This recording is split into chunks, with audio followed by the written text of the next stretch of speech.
మనకందరికీ తెలుసు. యోసేపు ఎవరు? యాకోబు 12 మంది కుమారులలో 11వ కుమారుడు. తను బాగా ప్రేమించి తను పెళ్లి చేసుకోవాలనుకున్న భార్య కోసము, తను ప్రేమించిన రాహేలు కోసము 14 సంవత్సరాలు కొలువు చేశాడట. అంటే తను ఎంతో ప్రేమించిన భార్యకు పుట్టిన కుమారుడు యోసేపు. అయితే ఈ యాకోబు కుమారుడైన యోసేపు జీవితము బైబిల్లో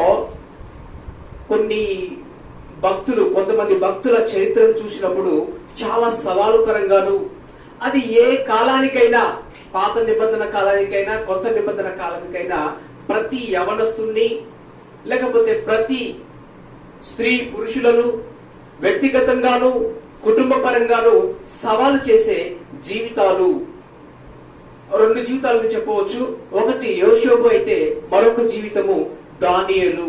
వారిని గురించి స్పష్టంగా బైబిల్లో రాయబడి ఉంది. అయితే మనకందరికీ తెలుసు దానియేలు గారు తను యవనస్తుడిగా ఉన్నప్పుడట యోసేపును గూర్చిన కథను దేవుడు చెప్పారట. మన దానియేలు గారికి దేవుడు యోసేపును గూర్చిన కథను ఆయనతో చెప్పారట. అప్పుడు దానియేలు గారట రోజు తను భోజనం తినే ముందు, పడుకునే ముందు, యవనస్తుడిగా ఉన్నప్పుడు, ప్రభువా నన్ను యోసేపు వలె చేయి, ప్రభువా నన్ను యోసేపు వలె చేయమని చెప్పి ప్రార్థన చేస్తూ అలాంటి కోరికను, అలాంటి హృదయ వాంఛను కలిగి ఉండేవాడట. అయితే దానియేలు గారు తన వర్తమానంలో ఏమని చెప్పారంటే, దేవుడు నేను ఆ విధంగా ప్రార్థన చేయడానికి నాకు సహాయం చేశారు, అలాగే దేవుడు ఒప్పుకున్నారు నన్ను యోసేపు వలె చేస్తానని, నన్ను పవిత్రునిగా చేసి యోసేపు వలె చేస్తానని దేవుడే ఒప్పుకున్నాడట. అయితే దేవుడు ఒప్పుకున్నాడు, కానీ దానియేలు గారు ఒక మాట వాడతాడు. ఏంటంటే, యోసేపుకుండిన ధనము నాకు అక్కర్లేదు, యోసేపుకుండిన ధనము నాకు అక్కర్లేదు, కానీ నా ప్రభువు మానవులందరికంటే ధనవంతుడు, నేను నమ్ముకున్న దేవుడు అందరికంటే ధనవంతుడు, ఆయన నాకు కావాలి అని కోరుకున్నాడట. దానియేలు గారు ఆయన మాత్రము నాకు కావాలి అని కోరుకున్నాడట. ఈ యోసేపు జీవితం అంటే భక్తులు బాగా ఇష్టపడేవారు. అయితే యోసేపు యొక్క జీవితాన్ని చూసినప్పుడు యేసు ప్రభు జీవితముతో పోల్చి చూసినప్పుడు అటువంటి స్వభావమును మనము చూడవచ్చు. అంటే యోసేపు యేసు క్రీస్తు ప్రభు వలె జీవించారు. కాబట్టి ఒక మాటలో చెప్పాలంటే ఏ యవనస్తుడైనా, ఏ యవనస్తురాలైనా, స్త్రీ అయినా, పురుషుడైనా కూడా క్రీస్తు ప్రభు వలె ఉండగలిగితే చాలు, అది గొప్ప ఆశీర్వాదకరము. మనం ఈ విధంగా చర్చికి వచ్చిన ఉద్దేశము కానీ, దేవుని మాటలు వినడానికి గల ఉద్దేశము కానీ, దేవుడు మనకు ఇవ్వవలసిన రూపము, దేవుడు మనకి ఇవ్వవలసిన పోలిక, ఆయన మన నుండి ఎక్స్పెక్ట్ చేసేది ఏంటంటే మనము క్రీస్తు ప్రభువును పోలి ఉండాలన్నదే దేవుడు మన నుండి ఆశించేది. అయితే యోసేపును గూర్చి చెప్పబడిన మాట ఆదికాండము 41వ అధ్యాయము 38వ వచనం. ఆదికాండము 41:38. అతడు తన సేవకులను చూచి, ఇతని వలె దేవుని ఆత్మ గల మనుషుని కనుగొనగలమా అనెను. యోసేపును చూసి చెప్పబడిన మాట ఏంటంటే, ఇతని వలె దేవుని ఆత్మ కలిగిన మనుషుని కనుగొనగలమా అంటే యోసేపు దేవుని ఆత్మను కలిగిన వ్యక్తిగా ఉన్నాడు అని మనం చూస్తాము. అయితే యోసేపు తన యొక్క కుటుంబము గురించి చెప్పిన విషయాలు మనం చూసినట్లయితే 50, 51, 52 వచనాల్లో కరువు సంవత్సరం రాకమునుపు యోసేపుకి 2 కుమారులు పుట్టిరి. ఓని యొక్క యాజకుడైన పొతిఫెర కుమార్తె అసనేతు అతనికి వారిని కనెను. అయితే 51వ వచనం, అప్పుడు యోసేపు దేవుడు నా సమస్త బాధను నా తండ్రి ఇంటి వారందరినీ నేను మరిచిపోయినట్లు చేసేదని చెప్పి తన జ్యేష్ఠ కుమారునికి మనష్షే అని పేరు పెట్టెను. తర్వాత అతడు నాకు బాధ కలిగిన దేశమందు దేవుడు నన్ను అభివృద్ధి పొందించాడని చెప్పి 2వ వానికి ఎఫ్రాయిము అని పేరు పెట్టెను. ఇక్కడ 2 వచనాల్లో 51, 52 వచనాల్లో మనకు కనబడే మాట ఏంటంటే నాకు బాధ, నా సమస్త బాధ. అంటే సహజంగా జీవితం అనేది పూల బాట కాదు. అది ఎవరి జీవితమైనా సరే, మన జీవితంలో అన్ని చక్కగా సక్రమంగా మనం అనుకున్నట్లుగా సాఫీగా సాగదు. జీవితంలో కష్టాలు, బాధలు, సంక్షోభాలు, వేదనకు గురవడము, కష్టాలకు గురి అవడము ఖచ్చితంగా ఒక మనిషి ఎదుర్కొంటాడు. అయితే ఈ కష్టాలు, బాధలు, వేదన వీటన్నిటి గుండా దేవుడు తాను ఆశించిన కార్యం నెరవేర్చబడుతుంది. లేకపోతే వీటన్నిటిలో దేవుడు మనకు తోడుగా ఉంటాడు అని చాటే క్యారెక్టర్ యోసేపు యొక్క క్యారెక్టర్ అని మనం చెప్పవచ్చు. అయితే కొన్నిసార్లు బాధ, కష్టము అనేది మనం చేసిన నేరములను బట్టి బాధను అనుభవిస్తాము. కొన్నిసార్లు మనము తప్పు ఏమి చేయకపోయినా కూడా బాధను అనుభవించవలసి వస్తుంది. తప్పు చేయకపోయినా కూడా బాధ అనుభవిస్తారు. ఎవరన్నా అనుభవిస్తారు. యేసు ప్రభు చూపించారు, ఆయన ఏ తప్పు చేయలేదు, ఏ పాపము చేయలేదు, కానీ ఆయన బాధను, వేదనను భరించారు. అయితే ఇక్కడ యోసేపుట తను ఏ తప్పు చేయకపోయినా కూడా బాధను భరించారు. మనకు తెలుసు యోసేపు యొక్క కథలు చెప్పేటప్పుడు మన జీవితంలో కూడా ఆ తప్పు చేసి ఏదైనా బాధపడితే మనకు అంతగా అనిపించదు, కానీ ఏ తప్పు చేయకుండా ఒక బాధ గుండా, వేదన గుండా వెళితే అది భరించడం చాలా కష్టము. అయితే ఇక్కడ యోసేపు చెబుతున్నాడు, నా సమస్త బాధల్లో నాకు చాలా బాధలు వచ్చినాయి, నాకు చాలా కష్టాలు వచ్చినాయి, నా జీవితంలో చాలా నష్టాలు వచ్చినాయి, కానీ వాటన్నిటి నుండి నా దేవుడు ఏం చేశారు, నన్ను నా సమస్త బాధ, నా తండ్రి ఇంటి వారందరినీ నేను మర్చిపోనట్లు చేశానని తన జ్యేష్ఠ కుమారునికి మనస్సే అని పేరు పెట్టాను. తనకు పెళ్ళైన తర్వాత అబ్బాయి పుట్టినప్పుడు ఆయన ఏం చెప్పారంటే, నా బాధలని నేను మర్చిపోయేటట్టు దేవుడు నాకు చేశాడు. సరే, యోసేపుకి ఎందుకు బాధలు, ఎందుకు సమస్త బాధలు, తను బాధలు భరించడానికి గల కారణం ఏంటి, యోసేపు వేదనకు గురి అవ్వడానికి గల కారణం ఏంటి అనే విషయాన్ని మనం చూసినట్లయితే కీర్తనలు 105వ అధ్యాయము, కీర్తనలు 105వ అధ్యాయము 17వ వచనం.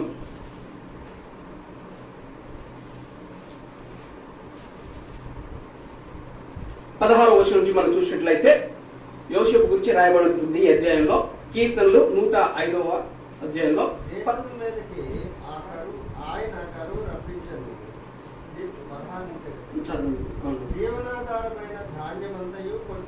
మనం ఇందాక చదువుకున్న వాక్య భాగంలో దేశం మీదకి కరువు వచ్చిందని తెలుసు, కానీ యోసేపు ఉన్న చోట సమృద్ధిగా ఉంది. 17వ వచనం చదవండి. యోసేపు వారికంటే ముందుగా ఆయన ఎవరిని పంపెను, యోసేపు దాసుడుగా అమ్మబడింది. చదవండి 18, 19 కూడా. వారు సంఖ్యల చేత అతని కాళ్ళు నొప్పించి ఇనుము అతని ప్రాణమును బాధించను. అతడు చెప్పిన సంగతి నెరవేరు వరకు యెహోవా వాక్కు అతని పరిశోధించుకుండెను. ఇక్కడ మనం చూసినట్లయితే ఇది యోసేపు జీవితంలో జరిగిన సంఘటన. వారికంటే ముందుగా ఆయన యొక్కని పంపెను. అంటే ఇశ్రాయేలు జనాంగము అక్కడికి ఐగుప్తుకి వెళ్ళడానికి ముందుగా దేవుడు ఎవరిని పంపారట, ఒకరిని పంపెను. ఇక్కడ యోసేపు గురించి చెప్పబడుతున్న మాట, ఆయన ఒకరిని పంపెను అంటే దేవుడే ఐగుప్తుకి ఎవరిని పంపాడు, యోసేపుని పంపాడు. కానీ మన జీవితంలో మనం చూసినప్పుడు దేవుడు పంపినట్టుగా కనబడలా. అక్కడ యోసేపును తన అన్నోళ్ళు అమ్మి వేశారు. అంటే దేవుడు పంపే విధానం ఆ విధంగా ఉంటుందా అంటే ఇక్కడ దేవుడే చెప్తున్నాడు, దేవుడే పంపాడట యోసేపుని. ఎక్కడికి? ఐగుప్తుకి దేవుడు పంపాడట. మనం చదువుకున్నాం కదా, మార్చి మాసంలో యేసు ప్రభువును సిలువ వేశారు, యేసు ప్రభువుకు బాధకు గురి చేశారు. కానీ అందులో ప్రథమ కారకుడు ఎవడు? ఆయన మరణించడానికి, సిలువ మోయడానికి యేసు ప్రభు గల కారణం, బాధను భరించడానికి కారకుడు ఎవడు? మనుషులు చాలా మంది కనబడతారు, వాళ్ళు ఇలా చేశారండి, వీళ్ళు ఇలా చేశారండి, సైనికులు కొట్టారు. కానీ ప్రధాన కారకుడు ఎవడు? దేవుడే. దేవుడే అలా చేశాడట. ఆయన అలా కష్టపడడం ఆయనకి ఇష్టమైనట. తద్వారా ఆయన పట్ల ఉన్న ప్రణాళిక నెరవేర్చబడడానికి దేవుడు మనకి కష్టానికి అప్పగిస్తాడా? అవును. యోసేపు జీవితం కానీ యేసు ప్రభు జీవితం కానీ మనకు చాటేది ఏంటంటే, దేవుడు మన నుండి ఆశించేది, మన నుండి ఆయన ప్రణాళిక, ఆయనకు ఉద్దేశం మన జీవితం పట్ల నెరవేర్చబడడానికట ఆయనే కష్టాలను మనకు పంపిస్తారట. అయితే మనం చదువుకున్న వాక్యంలో వారికంటే ముందుగా ఆయన ఒకరిని పంపెను, యోసేపు దాసుడిగా అవ్వబడిన మనకు తెలుసు కదా. పోతిఫరుకు దాసుడిగా యోసేపు వెళ్ళాడు. వారు సంఖ్యల చేత అతని కాళ్ళు నొప్పించిరి. ఆ రోజుల్లో దాసులు అంటే పారిపోతారేమని చెప్పి ఏం చేస్తారు, కాళ్ళకు సంఖ్యలు వేసి మరి తీసుకెళ్తారు. ఇనుము అతని ప్రాణమును బాధించెను. ఎంతో బాధపడ్డాడు, ఎంతో ప్రేమగా, అందరికంటే ఎక్కువగా వాళ్ళ నాన్న అతన్ని ప్రేమించాడు. కానీ తను ఎంతైతే ప్రేమను పొందుకున్నాడో అంత బాధకుండా వెళ్ళవలసి వచ్చింది. అయితే ఎందుకు అనే విషయాన్ని 19వ వచనంలో మనం చూడవచ్చు. అతను ఆ విధంగా బాధపడడానికి, బాధ నొందడానికి, నొప్పిని పొందడానికి గల కారణం ఏంటంటే, అతడు చెప్పిన సంగతి నెరవేరు వరకు యెహోవా వాక్కు అతన్ని పరిశోధించుచుండెను. దేవుడు యోసేపుకి ఒక వాక్కు చెప్పారట. దేవుడు యోసేపుకి ఒక వాగ్దానం ఇచ్చారట. దేవుడు యోసేపు పట్ల కలిగి ఉన్న ప్రణాళికను దేవుడు చెప్పారట. అది దేవుని యొక్క వాక్కు, అతని పట్ల చెప్పబడిన వాక్కు నెరవేర్చబడేంత వరకు, దేవుడు యోసేపు గురించి చెప్పిన సంగతి నెరవేరేంత వరకు యెహోవా వాక్కు అతనిని పరిశోధించుచుండెను. అంటే దేవుని వాక్యము మనల్ని పరిశోధిస్తుందా? దేవుని వాక్యం మనల్ని పరీక్షకు పాలు చేస్తుందా? దేవుని వాక్యం మనకు శ్రమను తీసుకొస్తుందా? అంటే ఇక్కడ యోసేపు జీవితంలో అదే జరిగింది. ఆయన చెప్పే సంగతులు నెరవేరే వరకు యెహోవా వాక్కు అతనిని పరిశోధించుచుండెను. మనకందరికీ తెలుసు, యాకోబు తన కుమారుల్లో అందరికంటే ఎక్కువగా ఎవరిని ప్రేమించారు? యోసేపుని ప్రేమించారు. ఎందుకు ప్రేమించారు? ఒకటేమో తాను బాగా ప్రేమించిన రాహేలుకు పుట్టిన కుమారుడని, తర్వాత వృద్ధాప్యంలో పుట్టాడని, మనము ఈ సంగతులన్నీ ఎంతగా వాళ్ళ నాన్న అతన్ని ప్రేమించాడనే విషయాన్ని ఆదికాండము 37వ అధ్యాయంలో చూడవచ్చు. ఆదికాండము 37 2వ వచనం నుంచి చూడవచ్చు.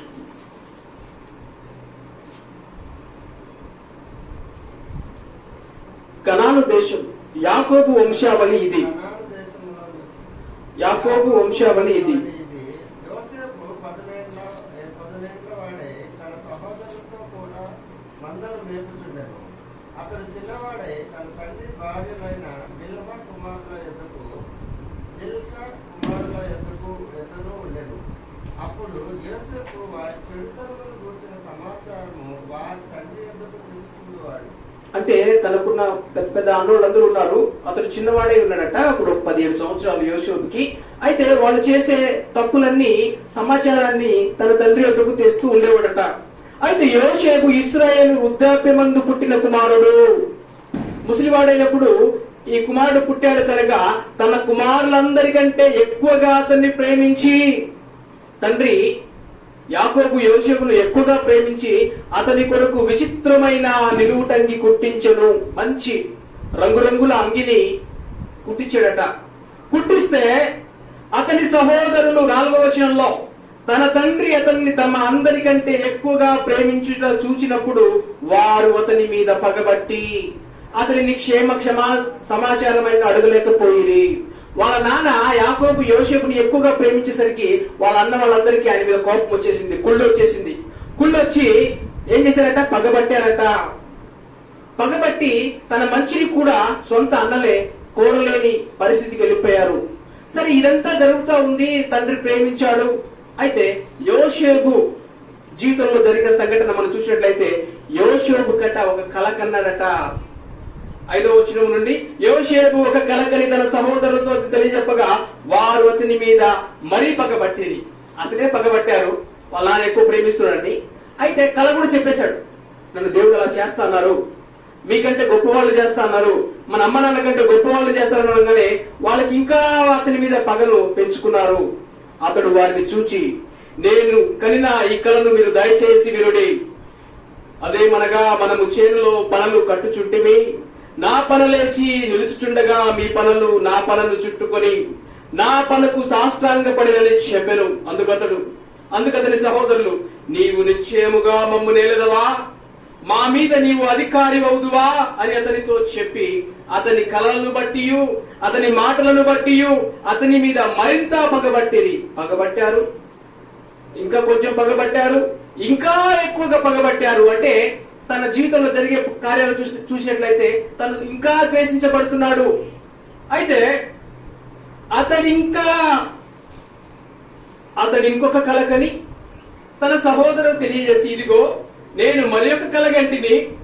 అసలే కోపంగా ఉన్నవారిని, పగతో ఉన్నవారిని ఈయన అంటారు కదా, అగ్నిలో ఆశ్చర్యపోయడమా, నార్మల్ గా మండుతా ఉంది, మండుతున్న అగ్నిలో నూనె పోస్తే ఎలా ఉంటది?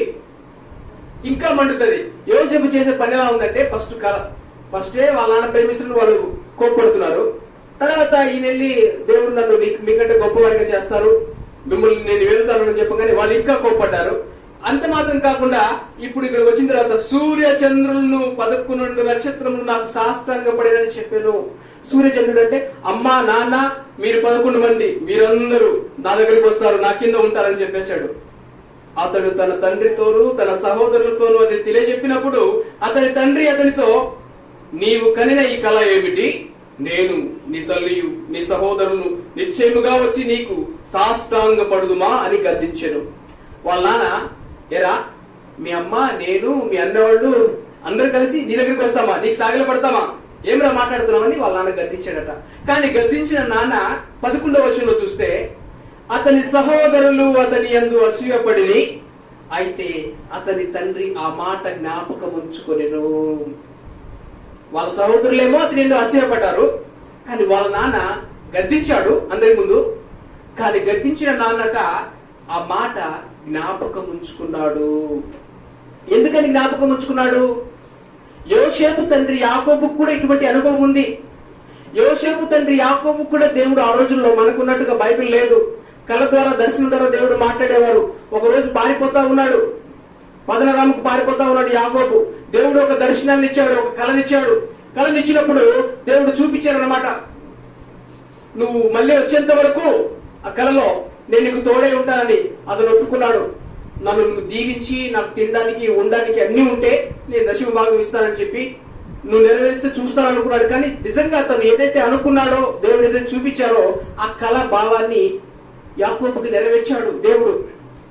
తన యాకోబుకు వచ్చిన కళ తన జీవితంలో నెరవేర్చడం మాత్రం కాదు, యోసేపు చిన్న పిల్లవాడిగా ఉన్నప్పుడే తన కళ్ళ ముందే వాళ్ళ నాన్న మారు మనసు పొందాడు.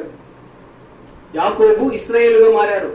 యాకోబు పశ్చాత్తాపడ్డాడు ఒంటరిగా. యాకోబు పశ్చాత్తాపడము, ఒంటరిగా ఏడవడము, ఇవన్నీ యోసేపు చూశాడు. అంత మాత్రం కాదు, బైబిల్ మనకు చెప్పేది ఏంటంటే యాకోబుకి ప్రియమైన కుమారుడు. ప్రియమైన కుమారుడు అంటే సహజంగా ఆ పెద్దవాళ్ళు చిన్న పిల్లలతో వాళ్ళ విషయాలన్నీ చెప్తారు. అరే నాన్న నాకు అప్పుడు అలా అయిందిరా, ఆ రోజు అలా జరిగిందిరా అంటే యాకోబు తన జీవితంలో జరిగిన సంఘటనను యోసేపుకు చెప్పి ఉంటారు. యోసేపు అంత ధైర్యంగా అందరి ముందు, అసలే వాళ్ళు ద్వేషిస్తున్నారని తెలిసి కూడా ధైర్యంగా చెప్పగలిగాడంటే తను నమ్మాడు. తనకొచ్చిన కళ, తనకొచ్చిన ఆ దర్శనాన్ని నమ్మాడు కాబట్టే తనంటే ఇష్టం లేకపోయినా కూడా వాళ్ళ ముందు ధైర్యముగా చెప్పగలిగాడు. అందుకే ధైర్యంగా అతని మాట రూపంలో వచ్చింది. అందుకే వాళ్ళ నాన్న ఆ మాటల్ని జ్ఞాపకం చేసుకున్నాడట. ఈ దినాల్లో లాగా వారికి 6వ దినాల్లో వాక్యము, వాగ్దానము లేదు, లిఖిత పూర్వకమైన మాటలు లేవు. అయితే ఆ దినాల్లో దేవుడిచ్చే దర్శనము కంటే, లేకపోతే కళల కంటే, ఈ కీర్తనల గ్రంథం రాగానే ఒక మాట రాయబడి ఉంటుంది బైబిల్లో, దర్శనాల కంటే కళల కంటే అన్నిటికంటే ఉన్నతంగా ఆయన వాక్కును దేవుడు హెచ్చించాడట. అంటే వీటన్నిటికంటే మనము నమ్మదగిన మాటలు దేవుని యొక్క వాక్యము. దేవుని యొక్క వాక్యమును మనము నమ్మితే కదల్చబడము. అయితే దేవుడు మన ఒక్కొక్కరి పట్ల ఆయన ప్రణాళికను కలిగి ఉంటాడు. మన ఒక్కొక్కరి పట్ల ఆయన ఒక్కొక్క ఉద్దేశాన్ని కలిగి ఉంటాడు.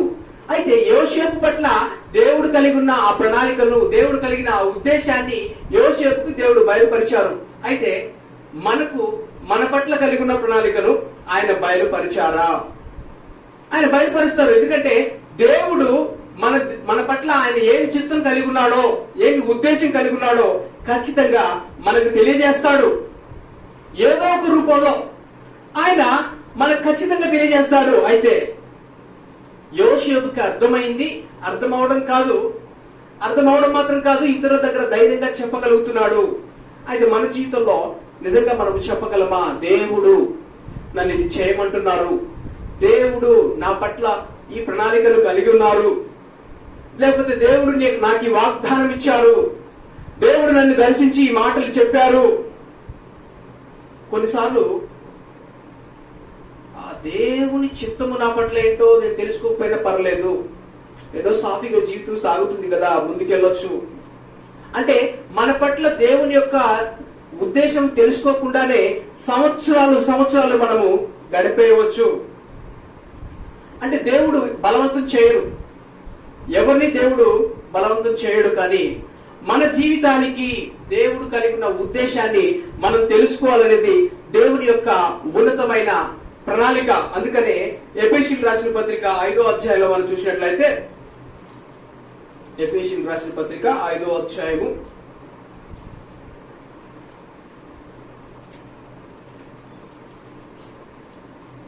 15, 16, 17 వచనాలు మనం చూసినట్లయితే, దినములు చెడ్డవి కనుక మీరు సమయమును పోనీయక సద్వినియోగం చేసుకొనుచు అజ్ఞానుల వలె కాక జ్ఞానుల వలె నడుచుకున్నట్లు జాగ్రత్తగా చూచుకొనుడి.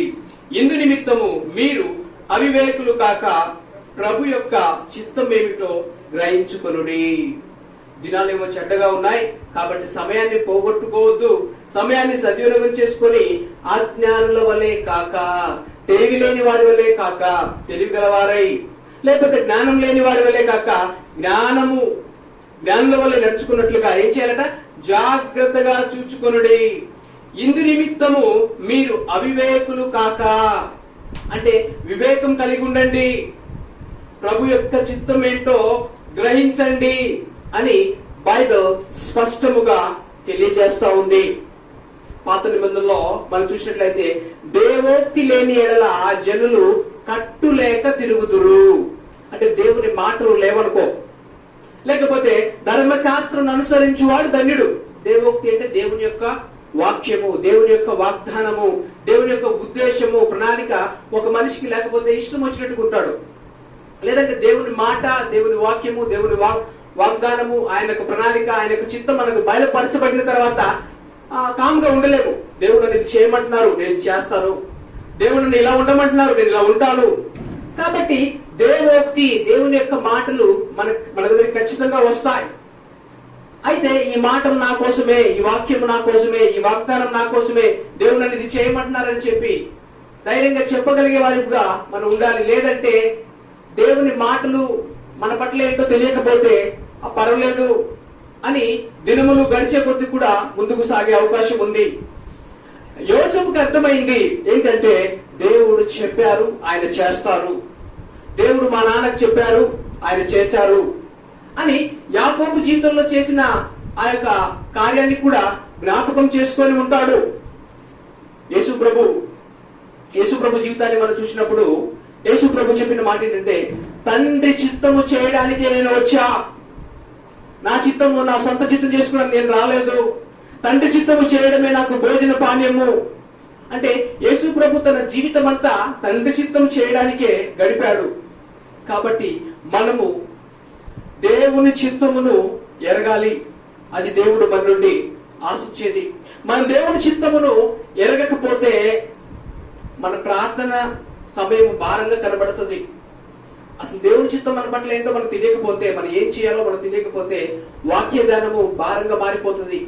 అసలు ఆత్మీయ జీవితమే ఏదో ఇలా చెయ్యాలా, ప్రార్థన చెయ్యాలా, వాక్యం చదవాలా, ఈ పని చెయ్యాలా, దేవుని కోసం నేను స్వార్థ చాటాలా అంటే ఇక అన్ని భారంగా కనబడుతుంది. అయితే ఆయన చిత్తము చేయమని, నా చిత్తము తప్పక చేయాలని ఎవరిని ఆయన బలవంతం చేయడు. ఆయన చిత్తమును మనము గ్రహించాలని ఆశపడతాడు, ఆయన చిత్తమును మనం చేయాలని ఆశపడతాడు దేవుడు. కానీ నువ్వు ఖచ్చితంగా నాకు చెయ్యి, నా ఇదే చేయాలి నువ్వు అని చెప్పి ఎవరిని కూడా దేవుడు బలవంత పెట్టే దేవుడు కాదు. ఎందుకంటే మనందరికీ ఆయన స్వచిత్తమునిచ్చాడు, మన సొంత ఇష్టాలను ఇచ్చాడు. నువ్వు విధేయత చూపిస్తే ఆశీర్వాదము, విధేయత చూపించకపోతే నష్టము అని దేవుడు చెప్పారు. కాబట్టి మన స్వబుద్ధిని ఆధారం చేసుకోకుండా ఆయన మీద ఆధారపడ్డ, ఒకవేళ దేవుని చిత్తం ఏంటో మనకు తెలియకపోతే, మనం దేవుని చిత్తము మన పట్ల ఏంటో కనుగొనాలంటే ఒకటే ఒక మార్గం ఏంటంటే, మన సొంత చిత్తాన్ని, మన సొంత ఇష్టానికి చచ్చిపోవాలి. సొంత ఇష్టానికి, సొంత చిత్తానికి మనం చచ్చిపోతే దేవుడు తన చిత్తం ఏంటో, తన ఇష్టం ఏంటో మనకు తెలియజేస్తాడు. ఆయన ఇష్టం ఏంటో మనం చేయడానికి ఇష్టపడితే అది చేయడానికి మనం ఆయన మీద ఆధారపడాల్సి ఉంటుంది. అయితే ఇక్కడ మనం యోసేపును చూస్తాము. యోసేపునట వాళ్ళ నాన్న యోసేపుకి దేవుడు దర్శనం ఇచ్చారు. ఇదంతా జరిగింది. వాళ్ళ నాన్న జ్ఞాపకం చేసుకున్నాడు. ఒక రోజు వాళ్ళ అన్నయ్య వాళ్ళు ఎక్కడో గొర్రెలు కాస్తా ఉంటే వాళ్ళ నాన్న యోసేపుని పిలిచి, అరే నాయన, అక్కడ అన్నోళ్ళు ఏం చేస్తున్నారో చూసిరా.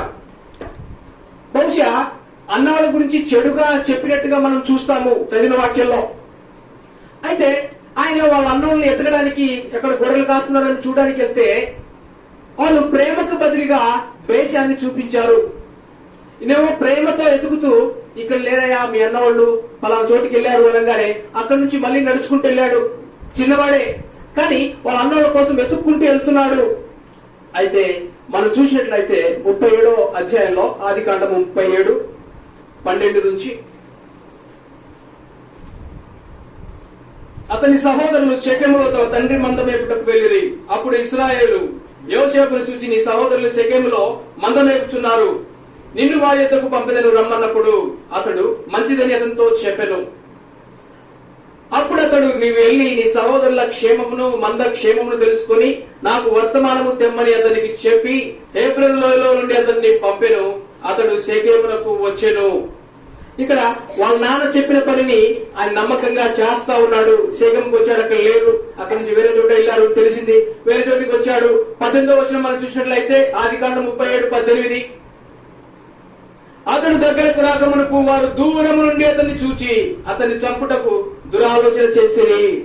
ఆల్రెడీ పగబట్టారు, మరింత పగబట్టారు. ఇప్పుడు ఒంటరిగా వస్తున్నాడు, నాన్న లేరు పక్కన. వచ్చే పని ఏంటంటే వాళ్ళ క్షేమం కోసం వస్తున్నాడు. కానీ దొరికాడు. ఇప్పుడు మనం చంపేద్దాము, చంపేస్తే వీడి కళ్ళు ఏమైపోతాయి, వీడు చెప్పిన మాటలు ఏమైపోతాయి చూద్దాము అని అనుకున్నారు. అనుకునే వారు ఇదిగో కలలు కనువాడు వచ్చుచున్నాడు, వీని చంపి ఇక్కడున్న ఒక గుంటలో పారేసి దుష్ట మృగము వీని తినేసనని చెప్పుదుము, అప్పుడు వీని కలలేమగునో చూతుము రండని ఒకరితో ఒకడు మాట్లాడుకొని ఎంతగా ద్వేషించారంటే సొంత తమ్ముడే కానీ ఇదేదో మనకంటే గొప్పలు అనుకుంటున్నాడు. ఇదేదో మనం వాడి కాళ్ళ దగ్గరికి వెళ్తాము, వాడికి మనం సాగిలపడతాం అంటున్నాడు.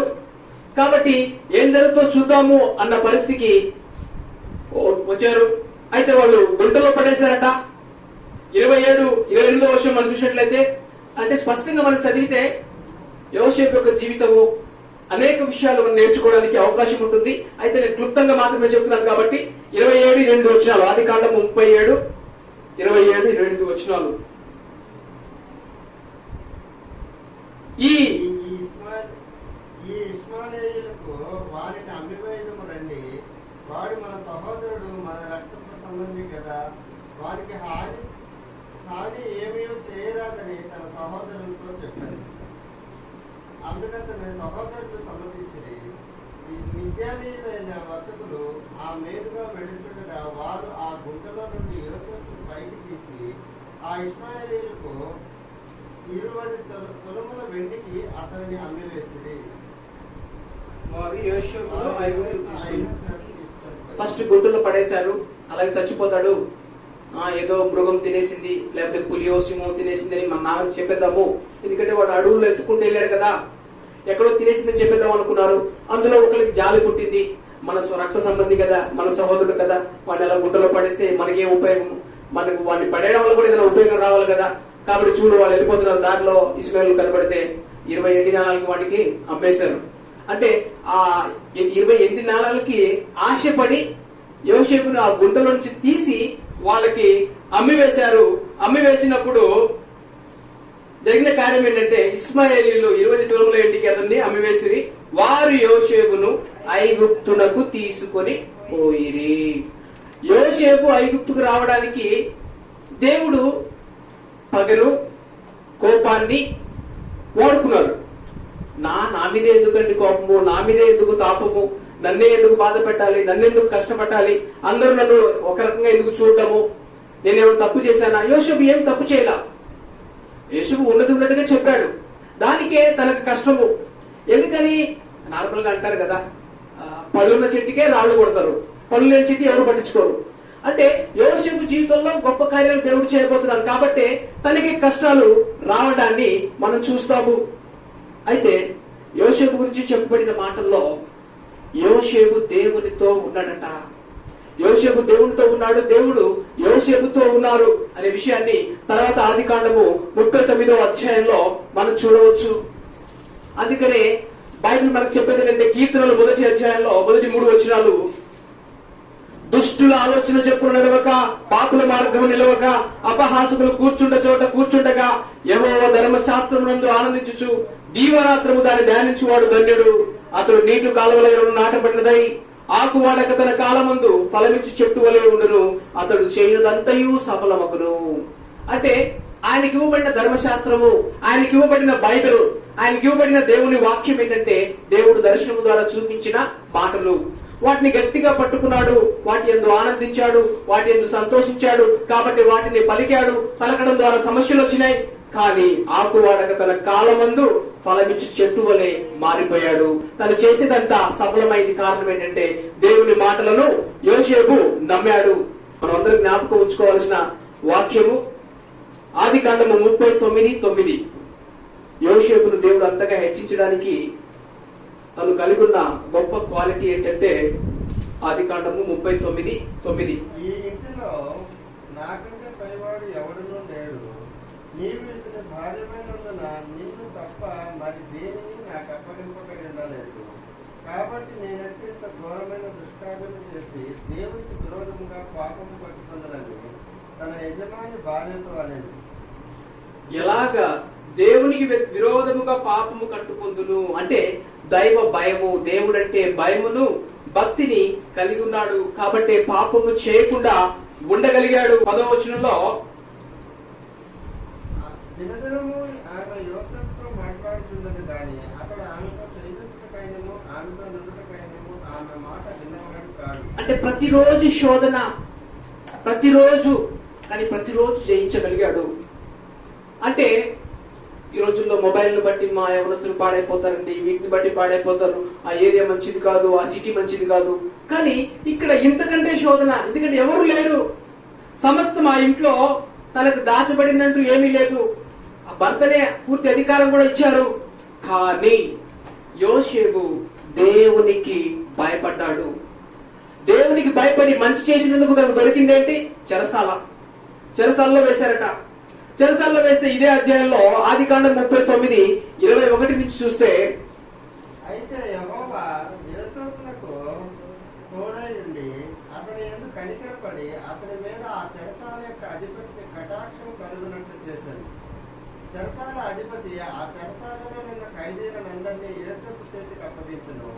వారు అక్కడ ఏమి చేసినో అదంతా అతడే చేయించువాడు. యెహోవా అతనికి తోడైండను కనుక ఆ చెరసాల అధిపతి అతని చేతికి అప్పగింపబడిన దేని గురించి విచారణ చేయక ఉండేది. అతడు చేయనది యావత్తు యెహోవా సఫలమగునట్లు చేశాను. దేవుని మాటను నమ్మితే, దేవుని మాటను విశ్వసిస్తే, దేవుని మాట ప్రకారం జీవించడానికి ఇష్టపడితే, ఆయనకి మనం భయపడితే జరిగే కార్యం ఏంటంటే మనం చేసే ప్రతి పని కూడా సఫలమవుతుంది.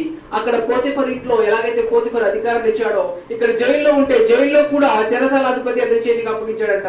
దేన్ని గురించి విచారణ చేయక ఉండెను. కాబట్టి దైవ భయం కలిగిన ఒక యవనస్తుడి జీవితంలో జరుగుతున్న కార్యాలు చూస్తే దేవుడు తనని దీవించాడు. మన పాపం చేయకుండా ఉండాలన్నా, మన పనిలో ఆశీర్వాదమును చూడాలన్నా, అభివృద్ధి చూడాలన్నా మన హృదయంలో దేవుని మాటలు ఉండాలి, మన హృదయంలో భక్తి ఉండాలి. అంటే దేవుడు అంటే భయం ఉండాలి. అందుకని దాని దగ్గర ఏం చెప్తారంటే, నా యవ్వన దినములలో నేను జీవించడానికి నాకు ఆధారము, లేకపోతే నా యవ్వన దినములలో నేను జీవించడానికి బైబిల్ నాకు ఆధారము, దేవుని మాటలు నేను నమ్మాను. అయితే యోసేపుకి ఇవన్నీ ఎందుకు జరగాలి? యోసేపుకి ఈ శోధనలన్నీ ఎందుకు రావాలి? మనం చూసాం కదా, ఆయన గురించి చెప్పబడిన మాటలు నెరవేర్చబడడానికి దేవుడు ఆయన్ని ఏం చేశారట? పరిశోధించుచుండెను. కీర్తనలు 105వ అధ్యాయం 19వ వచనంలో మనం చూసాము. అంటే దేవుడు ఒక వ్యక్తిని పరీక్షిస్తాడా? దేవుడు ఒక వ్యక్తిని పరిశోధిస్తాడా?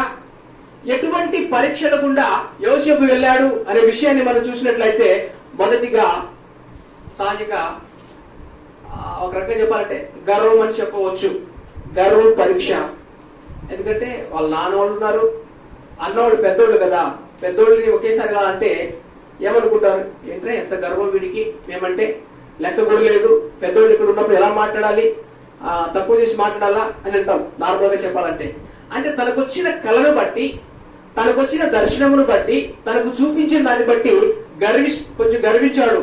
నేను కనిన కళ, నేను అంటే నేను అనేది తీసివేసి ఆ నా అనేది తీసివేసి నీ అని చెప్పేటట్టుగా దేవుడు చేశాడు.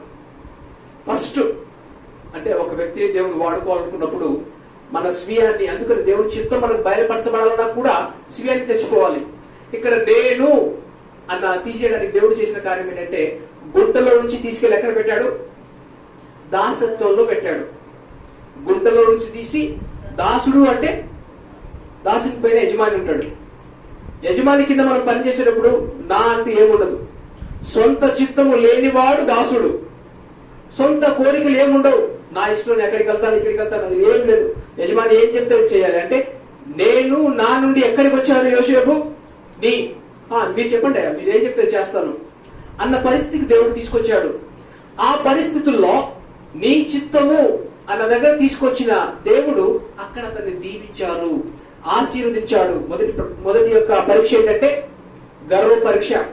ఆ గర్వ పరీక్ష గుంటలో తీసుకెళ్ళాడు దేవుడు. ఆ గుంట నుంచి ఆ గర్వాన్ని తీసి దాసత్వంలో తీసుకెళ్లాడు. ఆ దాసత్వంలో చక్కగా నమ్మకంగా ఉన్నాడు. తన చిత్తం లేకుండా అయిష్టంగా, బహుశా ప్రేమించబడ్డాడు కదా, బాగా కష్టపడి ఉంటాడు, బాగా వేదన పడి ఉంటాడు. నాకు ఇలాంటి బాధలు ఎప్పుడు రాలేదు, మా అమ్మ నాన్న దగ్గర నాకు ఎప్పుడు రాలేదు, నాకు అసలు ఈ బాధ అంటేనే తెలియదు. అలాంటిది ఇక్కడ నేనేంటి ఒక బానిసగా బతుకుతున్నాను అని బాగా బాధపడి ఉంటాడు. కానీ అంత బాధలో దేవుడు తనను ఆశీర్వదించారు. తనకు ఒక అధికారిగా దేవుడు చేశారు. ఆ ఇల్లంతటి పైన ఆయనే అధికారి. ఆయన పర్మిషన్ లేకుండా ఎవరు ఏ పని చేసేవాళ్ళు కాదు. అలాంటి పరిస్థితి మనము చాలాసార్లు అన్న ప్రార్థన చేస్తూ ఉంటారు. ప్రభువా, మాకు ఇవ్వవలసిన దానికంటే అధికంగా మీరు ఇవ్వద్దు, అధికంగా ఇస్తే నీ నుండి మేము దూరం అయిపోతామేమో. బైబిల్లో అలా ఉంటుంది. అంటే మనకి ఇవ్వాల్సిన దానికంటే దేవుడు అధికంగా ఇస్తే మనం దేవుడిని మర్చిపోతాము. ఇక్కడ బానిసగా ఉన్న వ్యక్తిని దేవుడు ఒక అధికారిగా చేశారు, అంటే ఆశీర్వదించారు. ఆశీర్వదించినప్పుడు ఏం చేస్తారు? నార్మల్ గా దేవుడిని మర్చిపోయే అవకాశం ఉంది. కానీ తన ఆశీర్వదించినప్పుడు దేవుడు తనకు ఒక టెస్ట్ పంపించారు. పరిశుద్ధత. మొదటిగా గుంట పరీక్ష, తర్వాత దాసత్వం పరీక్ష, ఆ తర్వాత ఆశీర్వాదం పరీక్ష. తను ఆశీర్వదించబడుతున్నప్పుడు నార్మల్ గా మనకు తెలియకుండానే చక్కటి ఆశీర్వాదము, అన్ని డబ్బులు అన్ని ఉన్నప్పుడు తెలియకుండానే గర్వం వస్తుంది. అలాంటి సిచ్యువేషన్ లో పవిత్రత టెస్ట్ తీసుకొచ్చాడు దేవుడు. నార్మల్ గా ఏ వ్యక్తి అయినా పడిపోతాడు అలాంటి పరిస్థితిలో. ఏం తక్కువ అంటే నాకు ఎవరు చెప్పేవాళ్ళు ఎవరు, అడిగేవాళ్ళు ఎవరు, నాకు సర్వ హక్కులు ఇచ్చారు, సర్వాధికారం ఇచ్చారు, అది కూడా వాళ్ళ ఆయనే ఇచ్చారు అని చెప్పడానికి కూడా ఉంది. కానీ అలాంటి పరిస్థితుల్లో ఒకవేళ ఆ శోధనకు లొంగిపోతే, ఈ రోజుల్లో ఎంతమంది మనం చూడము, లొంగిపోయి ఆ భార్యను ఈయన ఇద్దరు ఒకటై భర్తను చంపేసి జీవితాలు గడుపుతున్న వాళ్ళు ఉన్నారు. అలాంటి సిచ్యువేషన్ లో కూడా దేవునికి భయపడ్డాడు, దేవుని వాక్కుకి భయపడ్డాడు యోసేపు. అలా భయపడ్డ వాళ్ళు ఏమైనా ఆశీర్వాదమా? ఆశీర్వదించబడుతున్న వ్యక్తి మంచిగా, ఎంతెంత బుద్ధిహీనులుగా ఉన్నావయ్యా, నీ జీవితం ఎంత బాగుంది, మంచి అధికారం నీకు అన్ని ఇచ్చేశారు, ఆమె చెప్పిన ఒక మాట చేస్తే ఏమైంది నీకు, నువ్వే కదా, అసలు ఎవరికి తెలియదు కదా. ఎన్ని రకాలుగా ఆలోచించినా కూడా యోసేపు చేసేది ఈ లోక ప్రకారంగా చూసినప్పుడు అంత ప్రేమించి ఎక్కడో దాసునిగా వచ్చి ఎక్కడో దూరం తీసుకొస్తే అని చెప్పవచ్చు. కానీ దేవుడు అన్నిటికంటే మన పరిస్థితులు కానీ ఆశీర్వాదము కానీ అన్నిట్లో దేవుణ్ణి చూశాడు. దేవుణ్ణి చూశాడు కాబట్టి దేవునికి భయపడ్డాడు. ఆ ఆశీర్వాదం నుంచి మళ్ళీ ఎక్కడికి వెళ్ళాడు? మనం అంటాం కదా, దేవుడు నిన్ను పైకి ఉంచితే మనకి కిందికి వచ్చేసావయ్యా, ఉండలేకపోయావు. మళ్ళీ చెరసాలలో వేసినప్పుడు తనకు కూడా అనిపించి ఉంటది, ఎంత మంచి జీవితము, నేను ఏం చెప్తే అందరూ చేసేవాళ్ళు, మళ్ళీ నా బ్రతుకు చెరసాలలో వచ్చేసింది, ఆ దాస్తే అదే బాగుంది, ఇది జైలు. కానీ ఆ జైల్లో కూడా దేవుడు అతనితో ఉన్నాడు. అంటే మనం దేవుడితో ఉన్నప్పుడు, దేవుడిని ప్రేమించినప్పుడు చెరసాల వంటి కార్యాలే రావచ్చు, గుంట వంటిది రావచ్చు. కానీ అక్కడ కూడా మనం చదువుకున్నాం కదా, జైలు అధికారి కూడా మొత్తం ఆయన చేతికి ఇచ్చేసాడట. యోసేపు నువ్వేం చెప్తే అదేనయ్యా. అక్కడ కూడా అధికారం ఇచ్చారు. సరే, ఆ చెరసాల నుండి మళ్ళీ దేవుడు ఎక్కడ ఇచ్చాడు? మళ్ళీ అధికారం పరీక్ష, మళ్ళీ అధికారం. ఈసారి అంటే ఈ లోకపరంగా మనం చూసినప్పుడు ఒక ఎమ్మెల్యేగా ఉండవలసిన వ్యక్తిని తీసుకెళ్లి నువ్వే ప్రధానమంత్రి. నిజంగానే ప్రధానమంత్రి దేవుడు చేశాడు. అంటే అక్కడ శోధన నో అన్నాడు కాబట్టి ఒక ఎంపీగానో ఎమ్మెల్యేగా ఉండాల్సిన వ్యక్తి తీసుకెళ్లి ప్రధానమంత్రి, దేవుడు ప్రధానమంత్రి చేసినప్పుడు నార్మల్ గా చిన్న అధికారిగా ఉన్నప్పుడే తను క్షమించగలిగే మనసు కలిగి ఉన్నాడు. అక్కడ అధికారుల తర్వాత ఇంకో పరీక్ష వచ్చింది తనకి. అధికారపు పరీక్షలో ఏం పరీక్ష వచ్చిందంటే క్షమాపణ పరీక్ష.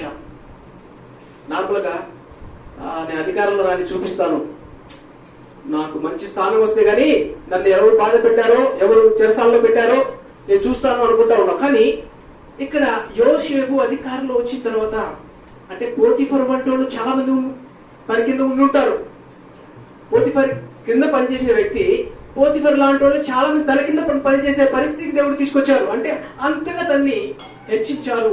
తను దేవుని మాటకు నమ్మి విశ్వసించి దేవునికి భయపడి పరిశుద్ధంగా జీవించడానికి ఇష్టపడినప్పుడు అయితే తను క్షమించే హృదయాన్ని కూడా, క్షమించే పరీక్ష, తను బాధ పెట్టిన వారు తన కళ్ళ ముందే కనబడుతున్నారు. తన రాజ్యం, ఐగుప్తు రాజ్యం అంతా అతనిదే. ఐగుప్తులో ఆ ఫరో చెప్పేశాడంట, యోసేపు మీకు ఏం చెప్తే చేయండి అంటే తన కళ్ళ ముందే పోతిఫర్ భార్య కూడా ఉంది. ఇప్పుడు భార్య ఉండడం మాత్రం కాదు, ఇంకా చాలా రోజుల క్రితము తన గుంటలో పడేసిన అన్నలు కూడా వస్తున్నారు అక్కడికి, భోజనం లేదని కరువు వలన. అంటే తనకి పగ తీర్చుకోవడానికి ఛాన్స్ ఉంది. వాళ్ళు పగబట్టారని చదివాం కదా, తనకేమో పగ తీర్చుకునే అవకాశం వచ్చింది. కానీ తను క్షమించే మనసును కలిగి ఉన్నాడు. అంటే యోసేపు యేసు ప్రభు వంటి మనసును కలిగి ఉన్నాడు. సహజంగా పరీక్షలు, ఇప్పుడు మనం ఇంటర్మీడియట్ ఎగ్జామ్ రాసే కదండి, మళ్ళీ ఎందుకంటే తర్వాత డిగ్రీ రాసుకుందాము. కానీ మధ్యలో వచ్చే ఇప్పుడు నీట్ అని లేకపోతే ఎంసెట్ అని ఇవన్నీ రాస్తా ఉన్నారు. ఎందుకని? ఎక్కువ పరీక్షలు రాసే వాళ్ళకి ఈ పరీక్షలు ఎక్కువ రాయడానికి గల కారణం ఏంటి? మంచి ఉన్నతమైన వ్యక్తికి వెళ్ళడానికి. నాకే ఎందుకండి ఇన్ని పరీక్షలు, నేను మళ్ళీ రాయను, నేను ఇంటర్మీడియట్ ఫస్ట్ ఇయర్ రాశాను, సెకండ్ ఇయర్ మళ్ళీ పరీక్షలు నేను రాయను అని మనం కాము కూర్చున్నాం అనుకో, మనం ఏం చేయాలో అది చేయలేకపోతాం. యోసేపుకి ఎందుకు కష్టాలు వచ్చినాయి, యోసేపుకి ఎందుకు సమస్యలు వచ్చినాయి అంటే యోసేపు ద్వారా దేవుడు యోసేపును గొప్పవాడిని చేయాలనుకున్నాడు ఆ సమస్యల ద్వారా. కాబట్టి సమస్యల తర్వాత సమస్య, కష్టం తర్వాత కష్టాన్ని తన జీవితంలో పంపించాడు. మనకొచ్చే పరీక్షలు, పరిశోధనలు మన మంచికే. అయితే కొన్ని మనం ఈ రోజుల్లో వింటాం, ఏముందండి వాళ్ళు చదువుల్లో పాస్ అయ్యారు కానీ జీవితంలో ఫెయిల్ అయ్యారండి. చదువుల్లో పాస్ అయ్యారు కానీ జీవితంలో ఫెయిల్ అయ్యారు. ఇక్కడ తన జీవితంలో ఫెయిల్ అయినట్టు కనబడుతూ వచ్చాడు. పైకి వెళ్ళాడు, మళ్ళీ కిందికి వెళ్ళాడు, పైకి వెళ్ళాడు, మళ్ళీ కిందికి వచ్చాడు. కానీ జీవితంలో ఫెయిల్ అయ్యాడా అంటే ఒక్కటి, మన క్యారెక్టర్ ఫెయిల్ అయిపోతే అన్ని ఫెయిల్ అయిపోయినట్టే. బుద్ధి ఫెయిల్ అయిందా అన్ని ఫెయిల్ అయిపోతా ఉంటది. తన బుద్ధిని కాపాడుకున్నాడు, తన క్యారెక్టర్ కాపాడుకున్నాడు. దేవుడు తను హెచ్చిస్తూ పైకి తీసుకెళ్లారు. అదే దానిలో దేవుడు ఒక వాగ్దానం ఇచ్చారట. తను ఎంతో మందికి దేవుని వాక్యమును చెబుతూ ఒక స్కూల్లో ప్రిన్సిపాల్ గా ఉండవలసిన దానిలే గారికి దేవుడు తను చెన్నైకి రమ్మన్నప్పుడు ఒక వాగ్దానం ఇచ్చారంట. వారిలో ఒంటరిన వాడు 10,000, ఎన్నిక లేని వాడు బలమైన జనమగును అనే వాక్యాన్ని. అయితే అక్కడ వచ్చిన తర్వాత ఒక్క వ్యక్తికి దేవుని వాక్యాన్ని చెప్పేవాళ్ళట. 100 మందికి దేవుని వాక్యం చెప్పే వ్యక్తి అక్కడ వచ్చిన తర్వాత ఒక్కరికి చెప్పడం ప్రారంభించారు. అయితే దేవుడు ఇచ్చిన మాట ఏంటి? ఒక్కరిని నేను 10,000 మందిని చేస్తాను. నిజంగా దేవుడు అలా చేశారు. అంటే దేవుడు చెబితే చేస్తారు, కానీ ఆయన మాటలో ఉండడానికి మనము ఇష్టపడాలి. దేవుడి వాక్యం మన అందరికీ వస్తుంది. దేవుని యొక్క ప్రణాళిక, ఆయన ఉద్దేశం మన పట్ల ఏంటో మనకు ఆయన బయలుపరుస్తారు. అయితే ఆ మాటకు మనం ఎలా స్పందిస్తాము?